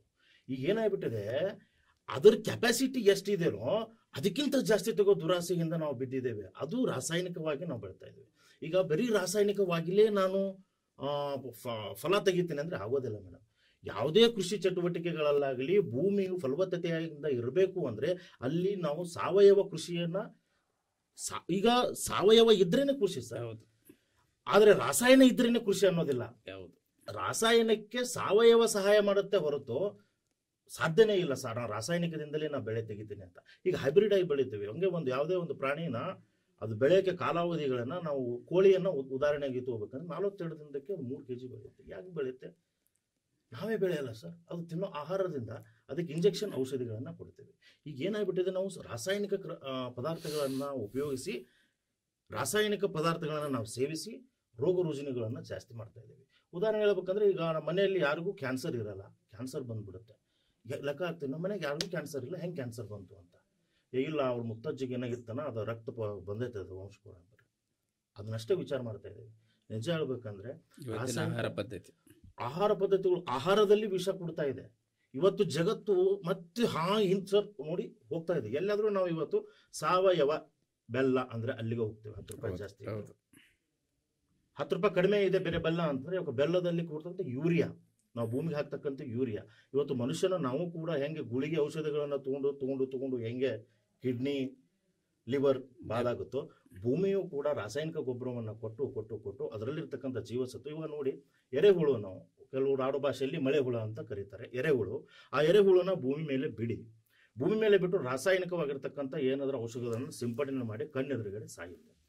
ಅದರದ್ದು ಗುಣಲಕ್ಷಣ ಏನು ಅಂದ್ರೆ ಗೊಬ್ಬರವನ್ನೇ ತಯಾರು ಮಾಡ್ತಕ್ಕಂಥ ಎರೆಹುಳ ಗೊಬ್ಬರ. ಆ ಎರೆಹುಳು ಭೂಮಿ ಮೇಲೆ ಉಳಿತಾ ಇಲ್ಲ. ಅವಾಗ ಕಾಲದಲ್ಲಿ ನಮ್ಮ ಹಿಂಗೆ ನೆಲಗೆ ಬಿರಿದ್ರೆ ಸಾಕು ಎರೆಹುಳುಕ್ ಸಿಗೋದು. ಮತ್ತೆ ಬರ್ತೀನಿ ನಿಮಗೆ ಒಂದು ಉತ್ತಮವಾಗಿರ್ತಕ್ಕಂಥ ಕೆಲವು ಅಂಶಗಳನ್ನ ರೇವಣ ಸಿದ್ದೇಶ್ವರ ಅವರು ಹೇಳಿದ್ರು. ಯಾಕಂತಂದ್ರೆ ಇವತ್ತು ನಾವು ವಿಷವನ್ನೇ ಹಾಕಿ ವಿಷವನ್ನೇ ಬಿತ್ತಿರ್ತಕ್ಕಂಥ ಒಂದು ಕಾಲ ಬಂದ್ಬಿಟ್ಟಿದೆ. ನಾವು ತಿಂತಿರ್ತಕ್ಕಂಥದ್ದು ಇಲ್ಲಿ ಭೂಮಿಯ ಫಲವತ್ತತೆ ಹೆಚ್ಚಾಗೋದು ನಮ್ಗೆ ಇಂಪಾರ್ಟೆಂಟು. ಯಾಕಂದ್ರೆ ಸಾವಯವ ಗೊಬ್ಬರದಿಂದ ನಮಗೆ ಅದು ಸಿಗ್ತದೆ. ನೋಡಿ ನಮ್ಮ ತಾತ ಮುತ್ತಂದಿರ ಕಾಲದಲ್ಲಿ ಏನ್ ಮಾಡ್ತಾ ಇದ್ರು ಅಂದ್ರೆ, ಒಂದು ಬೆಳೆ ಆದ ತಕ್ಷಣ ಮನೆಗೊಂದು ಗೊಬ್ಬರದ ಗುಂಡಿ ಅಂತ ಹೇಳ್ಕೊಳ್ತಾ ಇದ್ರು. ಗೊಬ್ಬರವನ್ನು 6 ತಿಂಗಳುಗಟ್ಟಲೆ ವರ್ಷಗಟ್ಟಲೆ ಸಂಗ್ರಹಣೆ ಮಾಡಿ ಕೊಳೆತಿರ್ತಕ್ಕಂಥ ಆ ಗೊಬ್ಬರವನ್ನ ಟ್ರ್ಯಾಕ್ಟರ್ ಮೂಲಕನೋ ಗಾಡಿನ ಮೂಲಕ ಸಾಗಣೆ ಮಾಡಿಬಿಟ್ಟು ಮಾಡ್ತಾ ಇದ್ರು. ಇಲ್ಲಾಂದ್ರೆ ಇಲ್ದಿರ್ತಕ್ಕಂಥವ್ರು ಹೊಸ ಮಣ್ಣನ್ನ ಮೇಲ್ಪದ್ರವಾಗಿ ಹಾಕಿ ಅದನ್ನ ಮತ್ತೆ ಕೃಷಿ ಮಾಡ್ತಕ್ಕಂಥ ವಿಧಾನವನ್ನು ಕೂಡ ಕಂಡು. ಈಗ ಅವೆಲ್ಲ ನೋಡಿದ್ರೆ ತುಂಬಾ ವೆಚ್ಚ ಅಂತ ಕಾಣುತ್ತೆ. ಯಾಕಂದ್ರೆ ಮಾಡ್ತಾ ಇಲ್ಲ. ಯಾಕಂದ್ರೆ ಅದಕ್ಕಿಂತ ಕಡಿಮೆ ವೆಚ್ಚದಲ್ಲಿ ರಾಸಾಯನಿಕ ಗೊಬ್ಬರ ಸಿಗುತ್ತೆ, ಅದಕ್ಕಿಂತ ಒಂದು ಒಳ್ಳೆ ಇಳುವರಿ ಸಿಗುತ್ತೆ. ಅಂದ್ರೆ ಯಾಕೆ ಹೋಗ್ಬೇಕು ಅನ್ನೋ ಒಂದು ಪರಿಕಲ್ಪನೆ ನಮ್ಮ ಕೃಷಿಕರಲ್ಲಿ ಬಂದಿದೆ. ಹಾಗಾಗಿ ಇವೆಲ್ಲ ನೋಡಿದ್ರೆ ಈ ವಿಷವನ್ನ ಬಿತ್ತಿ ವಿಷವನ್ನೇ ಬೆಳೆಯೋದು ಅನ್ನೋ ವಿಷವನ್ನೇ ತಿನ್ನೋದು, ಬೆಳೆಯೋದು ತಿನ್ನೋದು, ಅದ್ರ ತಿನ್ನಲೇಬೇಕು, ಇನ್ನೇನ್ ಮಾಡಕ್ಕಾಗಲ್ಲ, ಅದನ್ನೇ ಬೆಳೆದಿರ್ತೀವಿ. ಆ ರೇವಣ ಸಿದ್ದೇಶ್ವರ ವಾದದಲ್ಲಿ ನೈಜಾಂಶ ಇದೆಯಾ ಅಥವಾ ಹಾಗೆ ನಡೀತಾ ಇದೆಯಾ? ಇದಕ್ಕೆ ಪ್ರಸನ್ನ ಕುಮಾರ್ ಅವ್ರು ಏನ್ ಹೇಳ್ತಾರೆ ಅಂತ ಸರ್ ಮಾತಾಡ್ಬೇಕಾರೆ ಹೇಳಿದ್ರು. ಇಳುವರಿ ಹೆಚ್ಚಾಗ್ತಾ ಇದೆ, ನಾನು ಒಪ್ತೀನಿ. ಇಳುವರಿ ಹೆಚ್ಚಾಗಬೇಕು ಅಂದ್ರೆ ಭೂಮಿ ಫಲವತ್ತಾಗಿದ್ರೆ ತಾನೇ ಹೆಚ್ಚಾಗಕ್ ಸಾಧ್ಯ. ಬೇರೆ ಮಾಯಮಂತ್ರ ಮಾಡಂತೂ ಆಗಲ್ವಾ? ಒಂದು. ಎರಡನೇದು ಹೇಳಿರು, ಲೈಫ್ ಸ್ಟೈಲು, ಅವತ್ತಿನ ಲೈಫ್ ಸ್ಟೈಲ್ ಇವತ್ತಿದೆಯಾ ಸರ್? ಇಲ್ಲ. ಎಲ್ಲಾ ಬದಲಾವಣೆನೂ ಒಪ್ಕೊಂಡು ಭೂಮಿ ಮಾತ್ರ ನೀನು ಹಂಗೆ ಇರಪ್ಪ, ನೀನೇನು ಮಾಡಬೇಡ, ಇದು ನ್ಯಾಯನ? ಮೂರನೇ ಚೆನ್ನಾಗಿ ಹೇಳಿರು, ಕೃಷಿ ಭೂಮಿ ಕಡಿಮೆ ಆಗ್ತಾ ಇದೆಯಲ್ರಿ. ಕೃಷಿ ಭೂಮಿ ಕಡಿಮೆ ಆಗ್ತಾ ಇದೆ ಸರಿ, ಇಳುವರಿನೂ ಕಮ್ಮಿ ಆದ್ರೆ ಬದುಕದೆಂಗೆ? 133 ಕೋಟಿ ಪ್ಲಸ್ ಜನಸಂಖ್ಯೆ ಇರುವ ನಮ್ಮ ಬೃಹತ್ ದೇಶಕ್ಕೆ ಭೂಮಿ ಕಮ್ಮಿ ಆಗ್ತಿದೆ ಅಂತ ಒಪ್ಕೊಂಡಂತ ಸ್ನೇಹಿತರು, ಜನಗಳಿಗೆ ನಾವು ಆಹಾರ ಒದಗಿಸೋದು ಬೇಡವಾ? ಇದೇ ಲಾಲ್ ಬಹದ್ದೂರ್ ಶಾಸ್ತ್ರಿ ಅವರು 70 ಸೋಮವಾರ ಮಾಡಿದ್ರು. ಯಾಕೆ ಮಾಡಿದ್ರು? ಅವತ್ತಿನ ಪರಿಸ್ಥಿತಿ. ಇವತ್ತು ಹಂಗೆ ಇದೆಯಾ? ಆಮೇಲೆ ಚೆನ್ನಾಗಿ ಹೇಳಿರು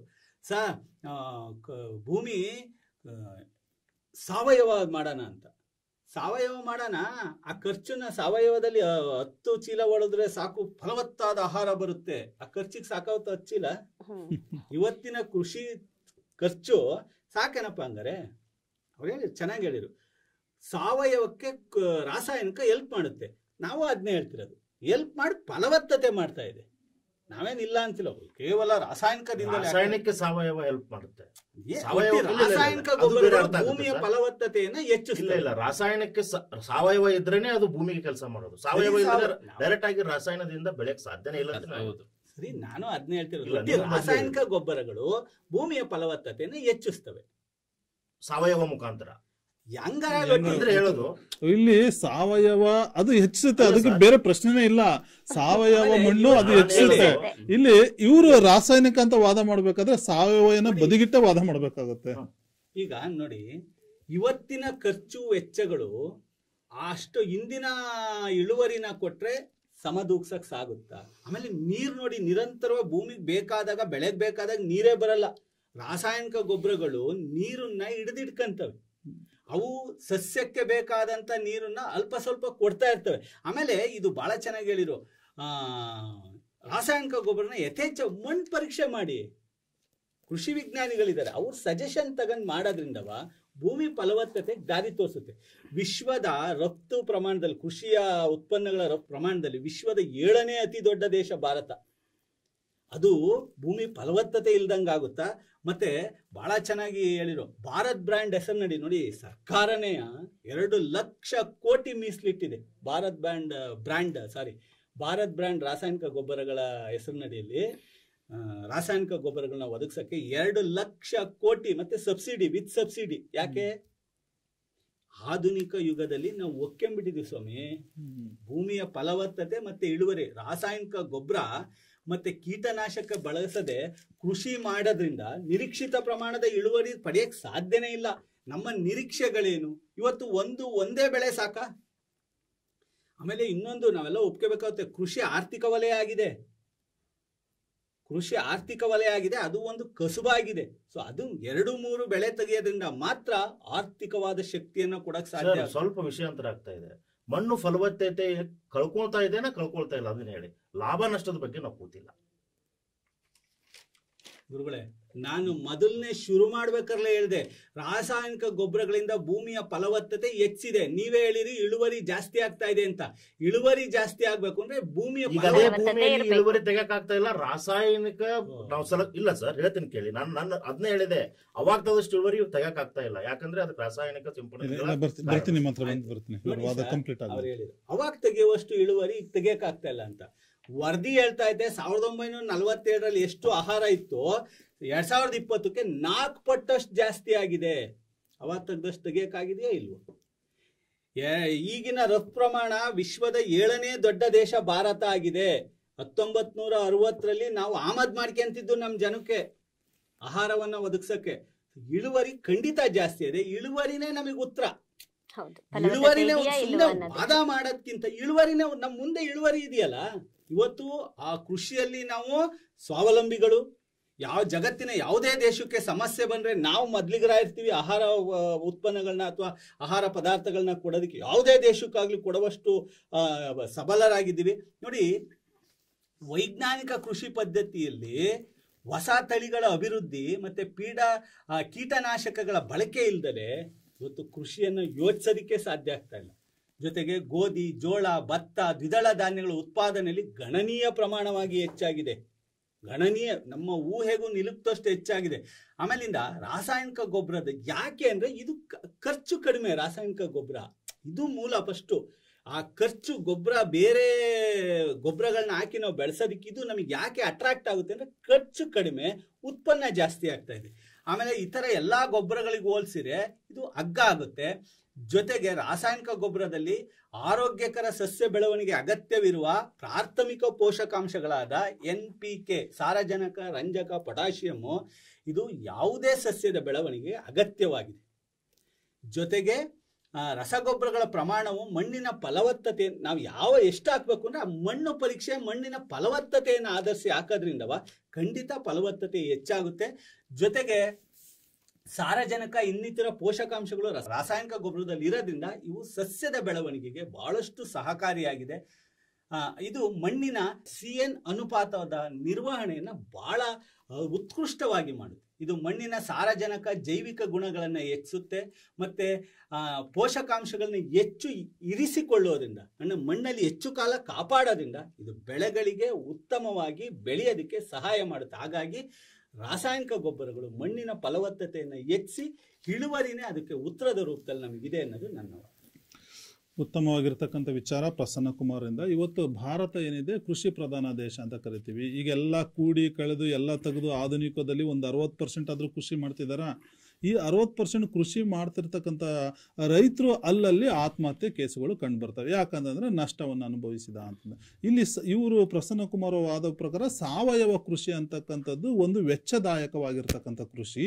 ಆ ವೆಚ್ಚದಾಯಕ ಕೃಷಿಯನ್ನು ಅವಲಂಬಿಸಿ ಜೊತೆಗೆ ನಮ್ಮ ಮಳೆಯೊಂದಿಗೆ ನಡೀತಕ್ಕಂಥ ಜೂಜಾಟ ಇದು ಕೃಷಿ ಅಂತಕ್ಕಂಥದ್ದು, ಅದನ್ನು ಅನುಭವಿಸ್ಬೇಕು. ಇಲ್ಲಿ ಸಾವಯವ ಕೃಷಿ ವೆಚ್ಚನೂ ಭರಿಸ್ಬೇಕು, ಜೊತೆಗೆ ಇಳುವರಿನೂ ಕಮ್ಮಿ ಅಂತಂದ್ರೆ ಇವತ್ತು ಆ ಕೃಷಿ ಅಂತಕ್ಕಂಥದ್ದು ಒಂದು ಆರ್ಥಿಕತೆ ಕ್ಷೇತ್ರವನ್ನು ಆರ್ಥಿಕತೆಗೆ ಒಗ್ಗೂಡಿಸ್ಕೊಂಡು ಬಿಟ್ಟಿದೆ. ಅದು ಇಲ್ಲಿ ಆ ಕೃಷಿಯಲ್ಲಿ ಆ ರೈತ ಬಾಳಿ ಬದುಕಬೇಕಾದ್ರೆ ಇಂಥವೆಲ್ಲ ಬೇಕು. ವೈಜ್ಞಾನಿಕವಾಗಿರ್ತಕ್ಕಂಥ ಇಂಥ ಸಲಕರಣೆ ಜೊತೆಗೆ ಇಂಥ ಕೃಷಿ ರಾಸಾಯನಿಕಗಳು ಬೇಕು. ಅದನ್ನು ವೈಜ್ಞಾನಿಕವಾಗಿ ಬಳಸೋಣ, ನಮ್ಮ ವಿಜ್ಞಾನಿಗಳ ಸಲಹೆ ಪಡೆದುಕೊಂಡು ನಮ್ಮ ರೈತರು ಬಾಳಿ ಬದುಕಲಿ ಅಂತಕ್ಕಂಥ ವಾದಕ್ಕೆ ಪ್ರಸನ್ನ ಕುಮಾರ್ ಅವರ ವಾದಕ್ಕೆ ಕೊಟ್ರೆ ಶಿವಪ್ಪ ಅವರು ಏನು ಹೇಳ್ತಾರೆ ಅಂತ ನೋಡಿ. ಅವರು ಅವಾಗ್ಲಿಂದ ಹೇಳ್ತಾ ಇದ್ದಾರೆ, ಅದು ಬರೀ ಇಳುವರಿ ಬಗ್ಗೆ ಮಾತಾಡ್ತಾ ಇದ್ದಾರೆ. ಈಗ ಗೊಬ್ಬರವನ್ನು ರಾಸಾಯನಿಕ ಗೊಬ್ಬರವನ್ನು ಬಳಸಿಬಿಟ್ಟು ಏನು ಇಳುವರಿ ತಗೊಂತೀವಿ ಅದು ಎಷ್ಟು ಸಾತ್ವಿಕವಾದಂಥ ಆಹಾರ ಎಂಬುದರ ಬಗ್ಗೆ ನಾವು ಯೋಚನೆ ಮಾಡಬೇಕು. ಅದಕ್ಕಿಂತ ಮುಖ್ಯ ಇವತ್ತಿನ ವಿಷಯ ಇರ್ತಕ್ಕಂಥದ್ದು ಫಲವತ್ತತೆ ಹೆಚ್ಚಾಗುತ್ತೆ ಅಂದರು. ಎಷ್ಟು ದಿನ ಹೆಚ್ಚಾಗುತ್ತೆ ರಾಸಾಯನಿಕ ಗೊಬ್ಬರದು? ರಾಸಾಯನಿಕ ಗೊಬ್ಬರ ಅಂದರೆ ಕಡಿಮೆ ಕೆಪಾಸಿಟಿ ಅಂತ ಅವಧಿ ಇರತಕ್ಕಂಥದ್ದು. ಅದು ಹೆಂಗಾಗುತ್ತೆ ಅಷ್ಟು ಅವಧಿಲಿ ಇರಬರೋ ಮೂಲ ಫಲವತ್ತತೆಯನ್ನು ಅದು ಕೊಚ್ಚಿ ನಾಶ ಮಾಡಿ ಹಾಕುತ್ತೆ. ಅದಕ್ಕೇನೆ ಯಾರು ಇಫ್ಕೋ ಸಂಸ್ಥೆ ಕ್ಷೇತ್ರಾಧಿಕಾರಿ ಸತೀಶ್ ಕುಮಾರ್ ಅವರು ಹೇಳ್ತಾರೆ, ರಾಸಾಯನಿಕ ಗೊಬ್ಬರ ಮತ್ತು ಕೀಟನಾಶಕಗಳು ಅತಿಯಾದ ಬಳಕೆಯಿಂದ ಮಣ್ಣಿನ ಫಲವತ್ತತೆ ಸರ್ವನಾಶವಾಗುತ್ತದೆ. ಈ ಸಂಸ್ಥೆ ಅಧ್ಯಕ್ಷರೇ ಹೇಳ್ತಕ್ಕಂಥದ್ದು, ಸತೀಶ್ ಕುಮಾರ್ ಅವರು ಹೇಳ್ತಕ್ಕಂಥ ಹೇಳಿಕೆ ಅದು.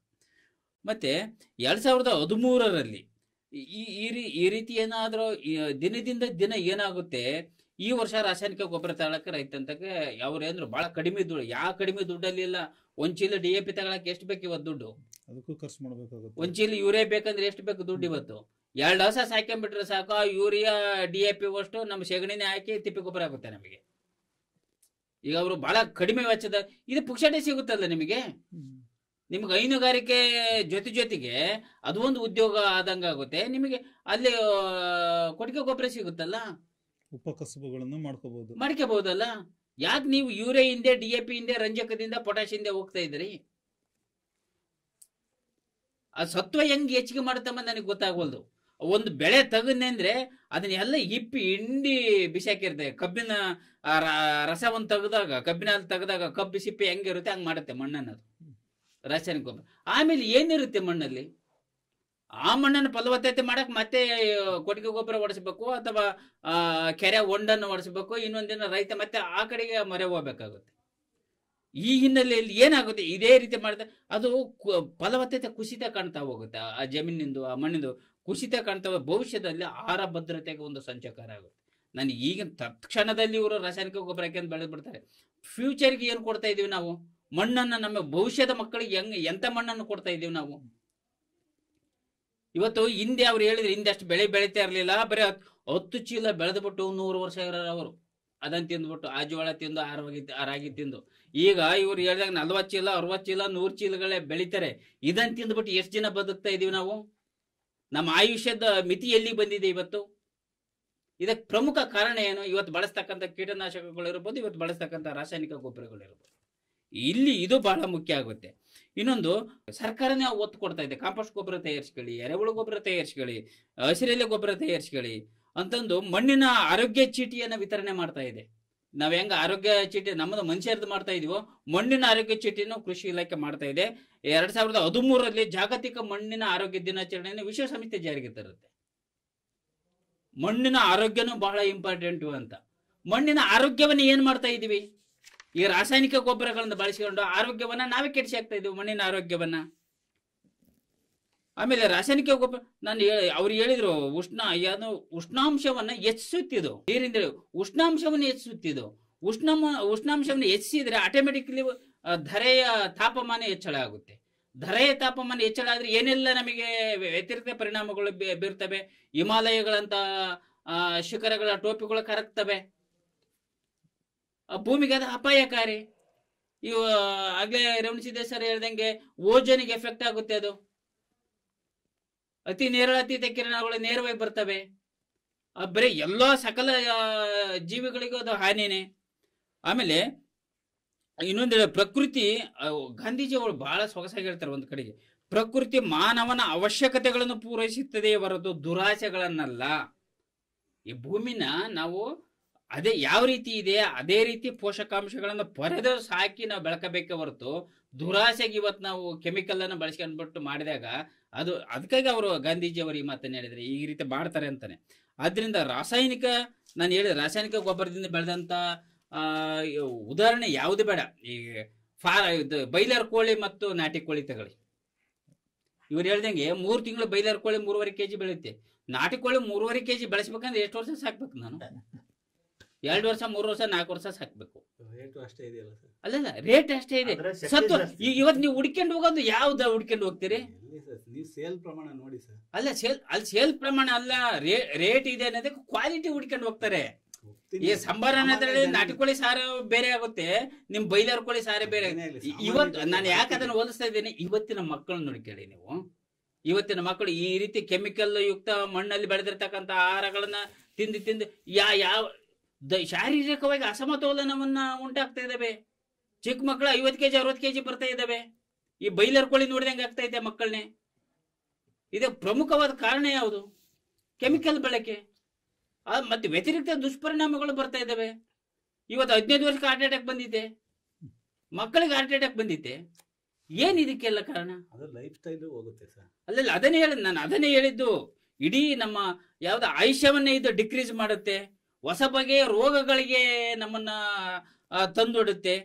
ಮತ್ತೆ ರಾಸಾಯನಿಕ ಗೊಬ್ಬರ ನಿಯಂತ್ರಣ ಮಾಡಲು ಈಗ ಸರ್ಕಾರ ಯಾಕೆ ಸಾವಯವ ಗೊಬ್ಬರ ತಯಾರಿಸಿ, ಕಾಂಪೋಸ್ಟ್ ಗೊಬ್ಬರ ತಯಾರಿಸಿ, ಎರೆಹುಳು ಗೊಬ್ಬರ ತಯಾರಿಸಿ ತೊಟ್ಟಿ ಕಟ್ಟಕ್ಕಾಗಿ 30,000 ದುಡ್ಡು ಕೊಡುತ್ತೆ ರೈತನಿಗೆ. ರಾಸಾಯನಿಕ ಗೊಬ್ಬರಗಳು ಶೇಖರಣೆ ಇಡಿಸಿ ಅಂತಂದು ಎಲ್ಲರೂ ದುಡ್ಡು ಕೊಟ್ಟಿದ್ದ? ಇಲ್ಲ. ಯಾಕೆ ಅದಕ್ಕೆ ಯಾಕೆ ಪ್ರೋತ್ಸಾಹ ಕೊಡ್ತಾ ಇಲ್ಲ? ಇದಕ್ಕೆ ಯಾಕೆ ಪ್ರೋತ್ಸಾಹ ಕೊಡ್ತಾ ಇದೆ ಸರ್ಕಾರ? ಭಾರತ್ ಬ್ರ್ಯಾಂಡ್ ಯೋಜನೆ 2 ಲಕ್ಷ ಕೋಟಿ ಕೊಡ್ತಾ ಇದೆ ಸರ್. ರಾಸಾಯನಿಕ ಗೊಬ್ಬರಗಳು ವಿತರಣೆ ಕೊಡ್ತಾ ಇದೆ. ನಾನು ಹೇಳೋದು ಯಾವ್ದು ಗೊಬ್ಬರಗಳನ್ನ ತಯಾರಿಸಿ ಭೂಮಿಯನ್ನ ನೀವು ಸಂರಕ್ಷಣೆ ಮಾಡಿ ಅಂತ ಸರ್ಕಾರ ಈ ರೀತಿ ಘೋಷಣೆ ಮಾಡಿಬಿಟ್ಟು ಯಾವುದನ್ನ ಸಾವಯವ ಗೊಬ್ಬರವನ್ನ ನೀವೇ ತಯಾರಿಸಿ ಅಂತ ಪ್ರತಿ ರೈತನಿಗೂ ತೊಟ್ಟಿಯನ್ನ ಕಟ್ಟಿಕೊಳ್ಳಿಕ್ಕೆ ಧನ ಸಹಾಯವನ್ನ, ಪುಕ್ಷಟೆ ಧನ ಸಹಾಯವನ್ನ ಮಾಡುದು. ನಿಮ್ಮ ಹೊಲದಲ್ಲಿ ಇರ್ತಕ್ಕಂಥ ಸೆದೆ ಸಪ್ಪೆಗಳನ್ನೆಲ್ಲ ಹೋಗಿ ಒಂದ್ ಕಡೆಗೆ ಹಾಕಿ, ಸೆಗಣಿನ ಒಂದ್ ಕಡೆಗೆ ಹಾಕಿ, ಎರೆಹುಳು ಗೊಬ್ಬರವಂತ ಎಲ್ಲದಕ್ಕೂ ಸಹಾಯಧನ ಯಾಕೆ ಕೊಡ್ತಾ ಇದೆ? ರಾಸಾಯನಿಕ ಗೊಬ್ಬರನೇ ಮುಖ್ಯ ಅನ್ನಂಗಿದ್ರೆ ಸಾವಯವ ಗೊಬ್ಬರಕ್ಕೆ ಉತ್ತೇಜನ ನೀಡ್ತಾ ಇರಲಿಲ್ಲ. ಇವತ್ತು ನೋಡಿ, ತರಕಾರಿಗಳು ಹೋಗಿ ಅಕ್ಕಪಕ್ಕನೇ ಇರಲಿ, ನೀವು ಬರೀ 10 ರೂಪಾಯಿಗೆ ಸಿಗಲಿ ಯಾವುದೋ ಹೈಬ್ರಿಡ್ ತಗೊಳ್ಳಲ್ಲ. ಸಾವಯವ ಕೃಷಿ 15 ರೂಪಾಯಿ ಇದ್ರೆ ತಗೊಂತಾರೆ. ಅಲ್ಲಿ ಯಾಕೆ ತಗೊಂತಾರೆ? ಆರೋಗ್ಯದ ಬಗ್ಗೆ ಒಂದು ಖಚಿತತೆ ಇದೆ, ಅಲ್ಲಿ ಏನೋ ಒಳ್ಳೇದಿದೆ, ಅದು ಕ್ವಾಲಿಟಿ ಇದೆ. ಕ್ವಾಲಿಟಿ ಬೇಕು ನಮಗೆ ಹೊರತು ಕ್ವಾಂಟಿಟಿ ಅಲ್ಲ. ಇವ್ರು ಕ್ವಾಂಟಿಟಿಯಿಂದ ಹೋಗ್ತಾ ಇದ್ದಾರೆ. ನಾವು ಅಷ್ಟು ಬೆಳಿತೇವೆ, ಇಷ್ಟು ಬೆಳಿತೇವೆ, ಹಂಗೆ ಬೆಳಿತೇವೆ, ಹಿಂಗೆ ಬೆಳಿತೇವೆ, ದಷ್ಟಪುಷ್ಟವಾಗಿ. ಅದನ್ನ ನಾನು ಬೈಲರ್ ಕೂಡ ಅದನ್ನ ಕೊಟ್ಟಿದ್ದೆ, ದಷ್ಟಪುಷ್ಟವಾಗಿ ಬೆಳಿತಿದ್ವಿ. ಕ್ವಾಂಟಿಟಿ ಇಂಪಾರ್ಟೆಂಟ್ ಅಲ್ಲ, ನಮಗೆ ಕ್ವಾಲಿಟಿ ಇಂಪಾರ್ಟೆಂಟು. ಭೂಮಿಯ ಕ್ವಾಲಿಟಿಯನ್ನ ನಾವು ಉಳಿಸ್ಕೊಳಕ್ ಆಗ್ತಾ ಇಲ್ಲ ಈ ರಾಸಾಯನಿಕ ಗೊಬ್ಬರವನ್ನ ಇದು ಮಾಡಿ. ಅವರು ಕಡಿಮೆ ಖರ್ಚು ಅಂತಂದ್ರೆ ಅದು ಕಡಿಮೆ ಖರ್ಚಲ್ಲ, ಕೊಟ್ಟಿಗೆ ಗೊಬ್ಬರನೇ ಕಡಿಮೆ ಬರುತ್ತೆ. ಹಂಗಾಗಿ ಭೂಮಿಯ ಫಲವತ್ತತೆಯನ್ನು ಈ ರಾಸಾಯನಿಕ ಗೊಬ್ಬರಗಳು ಸರ್ವನಾಶ ಮಾಡಿದ್ದಾವೆ. ಅದನ್ನು ಉಳಿಸಿಕೊಳ್ಬೇಕಾಗಿದೆ ಇಂದಿನ ನಮ್ಮಗಳ ಕರ್ತವ್ಯ. ಇವತ್ತು ನಾವು ಮತ್ತೆ ಅದಕ್ಕಾಗಿನೇ ನೋಡಿ, ಇವತ್ತು ದೇಶದಾದ್ಯಂತ ಸಾವಯವ ಕೃಷಿಕರಿಗೆ ಗಮನ ಹರಿತಾ ಇದೆ. ಹಂಗಾಗಿ ರಾಸಾಯನಿಕ ಗೊಬ್ಬರಗಳು ಯಾವತ್ತಿಗೂ ಧಕ್ಕೆನೇ ಇದೆ. ನಾವು ನಮ್ಮ ಕೃಷಿ ಪ್ರಧಾನ ದೇಶದಲ್ಲಿ ಈ ರಾಸಾಯನಿಕ ಮತ್ತು ಕೀಟನಾಶಕಗಳನ್ನು ಹೆಚ್ಚಾಗಿ ಬಳಕೆ ಮಾಡಿದ್ರು ಕೂಡ ಒಂದು ವಿಜ್ಞಾನಿಗಳ ತಂಡ ಸಾವಯವ ಗೊಬ್ಬರಗಳ ಬಳಕೆಗೆ ಉತ್ತೇಜನ ಕೊಡ್ತಾ ಬಂದಿದೆ. ಅದನ್ನು ನಾವು ಆಗಾಗ ಅಲ್ಲಲ್ಲಿ ದಿನಪತ್ರಿಕೆಗಳಲ್ಲಿ ಓದ್ತಾ ಇದ್ದೀವಿ. ಒಂದು ರಾಸಾಯನಿಕಗಳು ಭೂಮಿಯ ಫಲವತ್ತತೆಯನ್ನು ನಾಶ ಮಾಡೋದೇ ಅಲ್ಲದೆ ಪರಿಸರಕ್ಕೂ ಕೂಡ ನಾಶ ಮಾಡುತ್ತೆ, ಪರಿಸರದ ಒಂದು ಮಲಿನಕ್ಕೂ ಕೂಡ ಕಾರಣವಾಗಿರುತ್ತೆ, ಮತ್ತು ಆರೋಗ್ಯದ ಮೇಲೂ ಕೂಡ ದುಷ್ಟ ಪರಿಣಾಮ ಬೀಳುತ್ತೆ. ಮತ್ತೆ ಈ ರಾಸಾಯನಿಕಗಳನ್ನ ಹಾಕಿ ಬೆಳೀತಕ್ಕಂಥ ಬೆಳೆಗಳು ಹೇಗಿದಾವೆ ಅನ್ನೋದಕ್ಕೆ ಬೈಲರ್ ಕೊಂಬಡಿ ಮತ್ತೆ ಬೈಲರ್ ಕೋಳಿ ಮತ್ತೆ ಫಾರಂ ಕೋಳಿಯ ಒಂದು ಉತ್ತಮ ಉದಾಹರಣೆಯ ಮೂಲಕ ಅದೊಂದು ನೋಡಿ. ಒಂದು ಇತ್ತೀಚಿನ ವಿಷಯ ಎಂಡೋಸಲ್ಫಾನ್ ಬಳಕೆಯಿಂದ ಏನೇನಾಯ್ತು ಮತ್ತೆ ಎಲ್ಲರಿಗೂ ಹೌದೌದು, ಅದು ಒಂದು ದೊಡ್ಡ ದುರಂತನೇ ಅಂಗಗಳೇ ಊನತೆ ಆಗ್ಬಿಟ್ಟು ಮಾನಸಿಕ ಬುದ್ಧಿಮಂದಿರನ್ನ ಹುಟ್ಟಿಸಿದೆ. ಅವೆಲ್ಲ ಆಯ್ತು. ಮತ್ತೆ ಜೊತೆಗೆ ನಾವು ನಮ್ಮ ಅಜ್ಜನ ಕಾಲದಲ್ಲಿ ಏನು ನಾವು ತರಕಾರಿಗಳನ್ನ ತಿಂತಾ ಇದ್ವು, ಆ ತರಕಾರಿಗಳ ಆಕಾರ ಮತ್ತು ಗುಣಮಟ್ಟದ ಸ್ವರೂಪನೇ ಈಗ ಬದಲಾಗಿದೆ. ನಾವು ಬಿಟಿ ಬದನೆ ಇತ್ತೀಚಿನ ದಿನಗಳಲ್ಲಿ ನೋಡ್ತೀವಿ. ಆಮೇಲೆ ನಾವು ಚಿಕ್ಕದಾಗಿರ್ತಕ್ಕಂಥ ಒಂದು ಮೆಣಸಿನಕಾಯಿ ನೋಡ್ತೀವಿ. ಈಗ ನಮ್ಮ ಬೆರಳಿನ ಗಾತ್ರಕ್ಕಿಂತಲೂ ದೊಡ್ಡದಾಗಿರ್ತಕ್ಕಂಥ ಮೆಣಸಿನಕಾಯಿಗಳು ಬಂದಿವೆ. ಇವೆಲ್ಲ ಏನಪ್ಪಾ ಅಂತಂದ್ರೆ ಒಂದು ತರಕಾರಿ ಪೂರೈಕೆ ಮಾಡ್ತಿದ್ರ ಅಥವಾ ಕಸವನ್ನೇ ತಿನ್ನಿ ಅಂತ ಪೂರೈಕೆ ಮಾಡ್ತಿದ್ರ ನಮಗಂತೂ ಗೊತ್ತಿಲ್ಲ. ಒಟ್ಟು ವಿಜ್ಞಾನಿಗಳ ತಂಡ ಇದನ್ನು ಕೂಡ ಗುರುತಿಸಿದೆ ಅಂತಕ್ಕಂಥದ್ದನ್ನ ಕೆಲವು ದೃಷ್ಟಾಂತಗಳ ಮೂಲಕ, ಘಟನೆಗಳ ಮೂಲಕ, ಕೆಲವೊಂದು ವಿಜ್ಞಾನಿಗಳ ಕಟ್ಟುಕೊಟ್ಟಿರ್ತಕ್ಕಂಥ ಅಂಕಿಅಂಶಗಳ ಮೂಲಕ ನಮ್ಮ ಕೊಟ್ರೇಶ್ ಅವರ ಒಂದು ವಾದ ಇತ್ತು. ಅದಕ್ಕೆ ಲತಾಮಣಿ ಅವರು ಏನ್ ಹೇಳ್ತಾರೆ ಅಂತ. ಗುರುಗಳು ಮಾತಾಡ್ತಾ ಒಂದು ಮಾತು ಹೇಳಿದ್ರು, ರಾಸಾಯನಿಕ ಗೊಬ್ಬರಗಳು ಫಲವತ್ತತೆಯನ್ನ ಹೆಚ್ಚಿಸುತ್ತೆ. ಎಷ್ಟು ದಿನದವರೆಗೂ ಹೆಚ್ಚಿಸುತ್ತೆ ಅಂತ. ಅಲ್ಲಿಗೆ ರಾಸಾಯನಿಕ ಗೊಬ್ಬರ ಫಲವತ್ತತೆಯನ್ನ ಹೆಚ್ಚಿಸುತ್ತೆ ಅಂತ ಅವರು ಒಪ್ಕೊಂಡಿದ್ದಾರೆ. ಎಷ್ಟು ದಿನದವರೆಗೆ ಹೆಚ್ಚಿಸುತ್ತೆ ಅನ್ನೋದು ಅವರ ಪ್ರಶ್ನೆ. ದಿನದ ಲೆಕ್ಕ ನೀವು ಹೇಳಬೇಕು. ಎಷ್ಟು ದಿನದವರೆಗೆ ಹೆಚ್ಚಿಸುತ್ತೆ ಅಂದ್ರೆ ಅವ್ರು ಅಲ್ಲಿಗೆ ಒಪ್ಕೊಂಡಿದ್ದಾರೆ ಫಲವತ್ತತೆಯನ್ನ ಹೆಚ್ಚಿಸುತ್ತೆ, ಭೂಮಿ ಫಲವತ್ತತೆನ ಅಂತ. ಈಗ ನಾವು ಸಾವಯವ ಗೊಬ್ಬರವನ್ನ ಬಳಕೆ ಮಾಡಿ ಬೆಳೆದಂತಹ ಒಂದು ಕಾಲನೂ ಇತ್ತು. ಆಗ ವರ್ಷಕ್ಕೆ ಒಂದು ಬೆಳೆ ಬೆಳೀತಾ ಇದ್ರು ಅಂತ ಹೇಳಿದ್ರು ಸರ್ ಮಾತಾಡ್ತಾ ಹೇಳಿದ್ರು. ವರ್ಷಕ್ಕೆ ಒಂದು ಬೆಳೆ ಬೆಳೀತಾ ಇದ್ರು. ಅದರಿಂದ ಆಹಾರನ ಪೂರೈಕೆ ಮಾಡೋದು ಎಷ್ಟು ಕಷ್ಟ ಇರ್ತಿತ್ತು. ಆಗ ಶಾಸ್ತ್ರೀಜಿ ಅವರು ಸೋಮವಾರ ವ್ರತ ಕೈಗೊಂಡಿದ್ದು ಈ ಬಗ್ಗೆ ಎಲ್ಲ ಸರ್ ಹೇಳಿದ್ರು. ವರ್ಷಕ್ಕೆ ಒಂದು ಬೆಳೆನ ಬೆಳೀತಾ ಇದ್ದಂತ ಆ ಕಾಲದಲ್ಲಿ ಸಾವಯವ ಗೊಬ್ಬರನ ಬಳಕೆ ಮಾಡಿಕೊಂಡು ಮಣ್ಣಿನ ಫಲವತ್ತತೆ ಯಾಕೆ ಆ ಒಂದು ಅವಧಿಗೆ ಅಷ್ಟೇ ಮೀಸಲಾಗಿತ್ತ? ಒಂದು ಬೆಳೆಯನ್ನ ಬೆಳಿಲಿಕ್ಕೆ ಮಾತ್ರ ಮೀಸಲಾಗಿತ್ತ? ಅನಂತರ ಯಾಕೆ ಅವರು ಎರಡನೇ ಬೆಳೆಯನ್ನ ಬೆಳಿಲಿಕ್ಕೆ ಪ್ರಯತ್ನ ಪಡಲಿಲ್ಲ? ಅಲ್ಲಿ ಮಣ್ಣಿನ ಫಲವತ್ತತೆ ಏನಾದರೂ ಕುಂಠಿತ ಆಯ್ತಾ? ಈ ಒಂದು ಅಂಶದ ಬಗ್ಗೆನೂ ನಾವು ಗಮನಿಸ್ಬೇಕಾಗತ್ತೆ. ಮತ್ತೆ ಅವರು ಹೇಳಿದ್ರು, ನಿಮ್ಮ ರಾಸಾಯನಿಕ ಗೊಬ್ಬರಗಳು ಮಣ್ಣಿನ ಫಲವತ್ತತೆಯನ್ನ ಹೆಚ್ಚಿಸಿದ್ರು ಎಷ್ಟರ ಮಟ್ಟಿಗೆ ಹೆಚ್ಚಿಸುತ್ತೆ? ಒಂದು ಹಂತಕ್ಕೆ ಬಂದ ಮೇಲೆ ಅದು ಮಣ್ಣನ್ನ ನಾಶ ಮಾಡಿರುತ್ತೆ, ಆ ಫಲವತ್ತತೆನ ಸರ್ವನಾಶ ಮಾಡಿರುತ್ತೆ. ಮತ್ತೆ ನೀವು ಇದೇ ಸಾವಯವಕ್ಕೆ ಬರಬೇಕಾಗತ್ತೆ ಮಣ್ಣಿನ ಫಲವತ್ತತೆಯನ್ನ ಆ ಮಣ್ಣಿಗೆ ಫಲವತ್ತತೆ ನೀಡ್ಲಿಕ್ಕೆ ಅಂತ ಹೇಳಿದ್ರು. ಯಾವುದು ಈ ಕೆರೆ ಮಣ್ಣು ಹೊಡ್ಸೋದಿರ್ಬೋದು ಅಥವಾ ತಿಪ್ಪೆ ಗೊಬ್ಬರ ಹೊಡ್ಸೋದಿರ್ಬೋದು, ಕುರಿ ಮತ್ತೆ ಹಸುಗಳ ಸಗಣಿ ಹೊಡ್ಸೋದಿರ್ಬೋದು, ಇದನ್ನೆಲ್ಲ ನೀವು ಮಣ್ಣಿನ ಮತ್ತೆ ಆ ಮಣ್ಣಲ್ಲಿ ಫಲವತ್ತತೆ ಬರಬೇಕು ಅಂದ್ರೆ ಮತ್ತೆ ನೀವು ಇದನ್ನೆಲ್ಲ ಭೂಮಿಗೆ ಹಾಕ್ಬೇಕಾಗತ್ತೆ. ಆಗ ಅಲ್ಲಿ ಮಣ್ಣಿನ ಫಲವತ್ತತೆ ಬರುತ್ತೆ ಅಂತ ಹೇಳಿದ್ರು.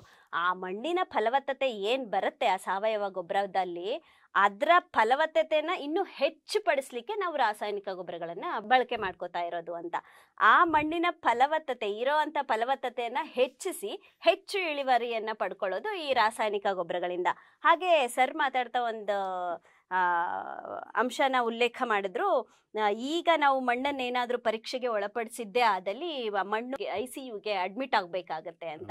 ICUಗೆ ಅಡ್ಮಿಟ್ ಆಗೋದು ಯಾವ ಸಂದರ್ಭದಲ್ಲಿ? ಕೋಮಾ ಸ್ಟೇಜ್ಗೆ ಹೋದಂತ ಸಂದರ್ಭದಲ್ಲಿ ICUಗೆ ಅಡ್ಮಿಟ್ ಆಗ್ಬೇಕಾಗಿರುತ್ತೆ. ಈ ಮಣ್ಣು ಕೋಮಾ ಸ್ಟೇಜ್ಗೆ ಹೋಗಿದ್ರೆ ನೀವು ಇಷ್ಟಿಷ್ಟುದ ತರಕಾರಿನ ಬೆಳೆಯಕ್ ಆಗ್ತಾನೆ ಇರ್ಲಿಲ್ಲ. ಅದನ್ನೇ ಅಲ್ಲಿ ನಿಷ್ಕ್ರಿಯ ಆಗಿದ್ದನ್ನ ಮಾತ್ರ ಕೋಮಾ ಸ್ಟೇಜ್ ಅಂತ ಹೇಳ್ತೀವಿ. ಆಗ ICUಗೆ ಹಾಕ್ತಿವಿ. ಅಲ್ಲಿ ಏನಾದ್ರೂ ಕ್ರಿಯೆ ನಡೀತಾ ಇದೆ ಅಂದ್ರೆ ನಿಮ್ಮಂತ ಡಾಕ್ಟರ್ಗಳಿರ್ಬೇಕು, ಅಲ್ಲಿ ICUಗೆ ಅಡ್ಮಿಟ್ ಮಾಡೋರು. ಇದೊಂದು ಅಂಶ ಗಮನದಲ್ಲಿ ಇಟ್ಕೋಬೇಕಾಗತ್ತೆ. ಅಲ್ಲಿ ಭೂಮಿ ನಿಷ್ಕ್ರಿಯ ಆಗಿಲ್ಲ ಅಂದಾಗ ಅಲ್ಲಿ ಏನು ಫಲವತ್ತತೆ ಇದೆ ಅಂತ. ಈ ರಾಸಾಯನಿಕ ಗೊಬ್ಬರಗಳ ಮುಖೇನ ಅಲ್ಲಿ ಫಲವತ್ತತೆ ಇದೆ ಅಂದಾಗ ಅಲ್ಲಿ ಇಳುವರಿ ಹೆಚ್ಚಾಗ್ತಾ ಇದೆ. ಮತ್ತೆ ಏನ್ ನೀವೆಲ್ಲ ಹೇಳಿದ್ರೆ ಇಷ್ಟಿಷ್ಟುದ ತರಕಾರಿಗಳು ಬರ್ತಾ ಇದೆ, ಆ ಒಂದು ತರಕಾರಿ ಬೆಳಿಲಿಕ್ಕೆ ಸಾಧ್ಯ ಆಗ್ತಾ ಇದೆ. ಹಾಗೆ ಇನ್ನೊಂದು ಮಾತು ಹೇಳಿದ್ರು, ಬೆಳೆನ ಕಳೆನಾಶಕಗಳು ಇವನ್ನೆಲ್ಲ ಸರ್ ಆಗ್ಲೇ ಮಾತಾಡ್ತಾ ಹೇಳಿದ್ರು. ಒಂದೊಂದಕ್ಕೂ ಒಂದೊಂದು ರೀತಿಯ ರಾಸಾಯನಿಕಗಳನ್ನ ಸಿಂಪಡಣೆ ಮಾಡ್ತೀವಿ ಅಂತ ಅಧ್ಯಕ್ಷರು ಹೇಳಿದ್ದು. ಈಗ ನಾವು ಸಾವಯವ ಗೊಬ್ಬರನೇ ಬಳಕೆ ಮಾಡ್ತಾ ಇದ್ರೆ ಆ ಸಾವಯವ ಗೊಬ್ಬರದ ಮುಖೇನ ಕೇವಲ ಬೆಳೆ ಅಷ್ಟೇ ಬೆಳೆಯೋದಿಲ್ಲ. ನಾವು ಭೂಮಿನ ಫಲವತ್ತತೆಯಾಗಿ ಮಾಡೋದು ಏನಕ್ಕೆ? ನಮಗೆ ಬೇಕಾದಂತ ಆಹಾರ ಬೆಳೆಗಳನ್ನ ಬೆಳ್ಕೊಳ್ಳೋದಿಕ್ಕೆ. ಆಹಾರ ಬೆಳೆಗಳಿಗಿಂತಲೂ ಅತಿ ಹೆಚ್ಚಾಗಿ ಕಳೆಗಳೇ ಬೆಳ್ಕೊಂಡಿದ್ದಂತಹ ಸಂದರ್ಭದಲ್ಲಿ ನಾವು ಅದೇ ಸಾವಯವ ಗೊಬ್ಬರಗಳನ್ನ ಹಾಕ್ತಾ ಇದ್ದಾಗ ಬೆಳೆಗಿಂತ ಹೆಚ್ಚಾಗಿ ಕಳೆನೇ ಅಲ್ಲಿ ಬೆಳೆದಿರುತ್ತೆ. ಸೊ ಅಂತ ಸಂದರ್ಭದಲ್ಲಿ ಭೂಮಿಗೆ ಮತ್ತೆ ಬೆಳೆಗೆ ಯಾವುದೇ ಒಂದು ಅಪಾಯಕಾರಿ ಆಗದ ಹಾಗೆ, ಏನು ಹಾನಿ ಆಗದಾಗೆ ಕೇವಲ ಕಳೆಗಳನ್ನಷ್ಟೇ ನಾಶಪಡಿಸುವಂತ ಕಳೆನಾಶಕಗಳು ಕೂಡ ರಾಸಾಯನಿಕ ಗೊಬ್ಬರಗಳಲ್ಲಿ ಬರತಕ್ಕಂಥದ್ದು.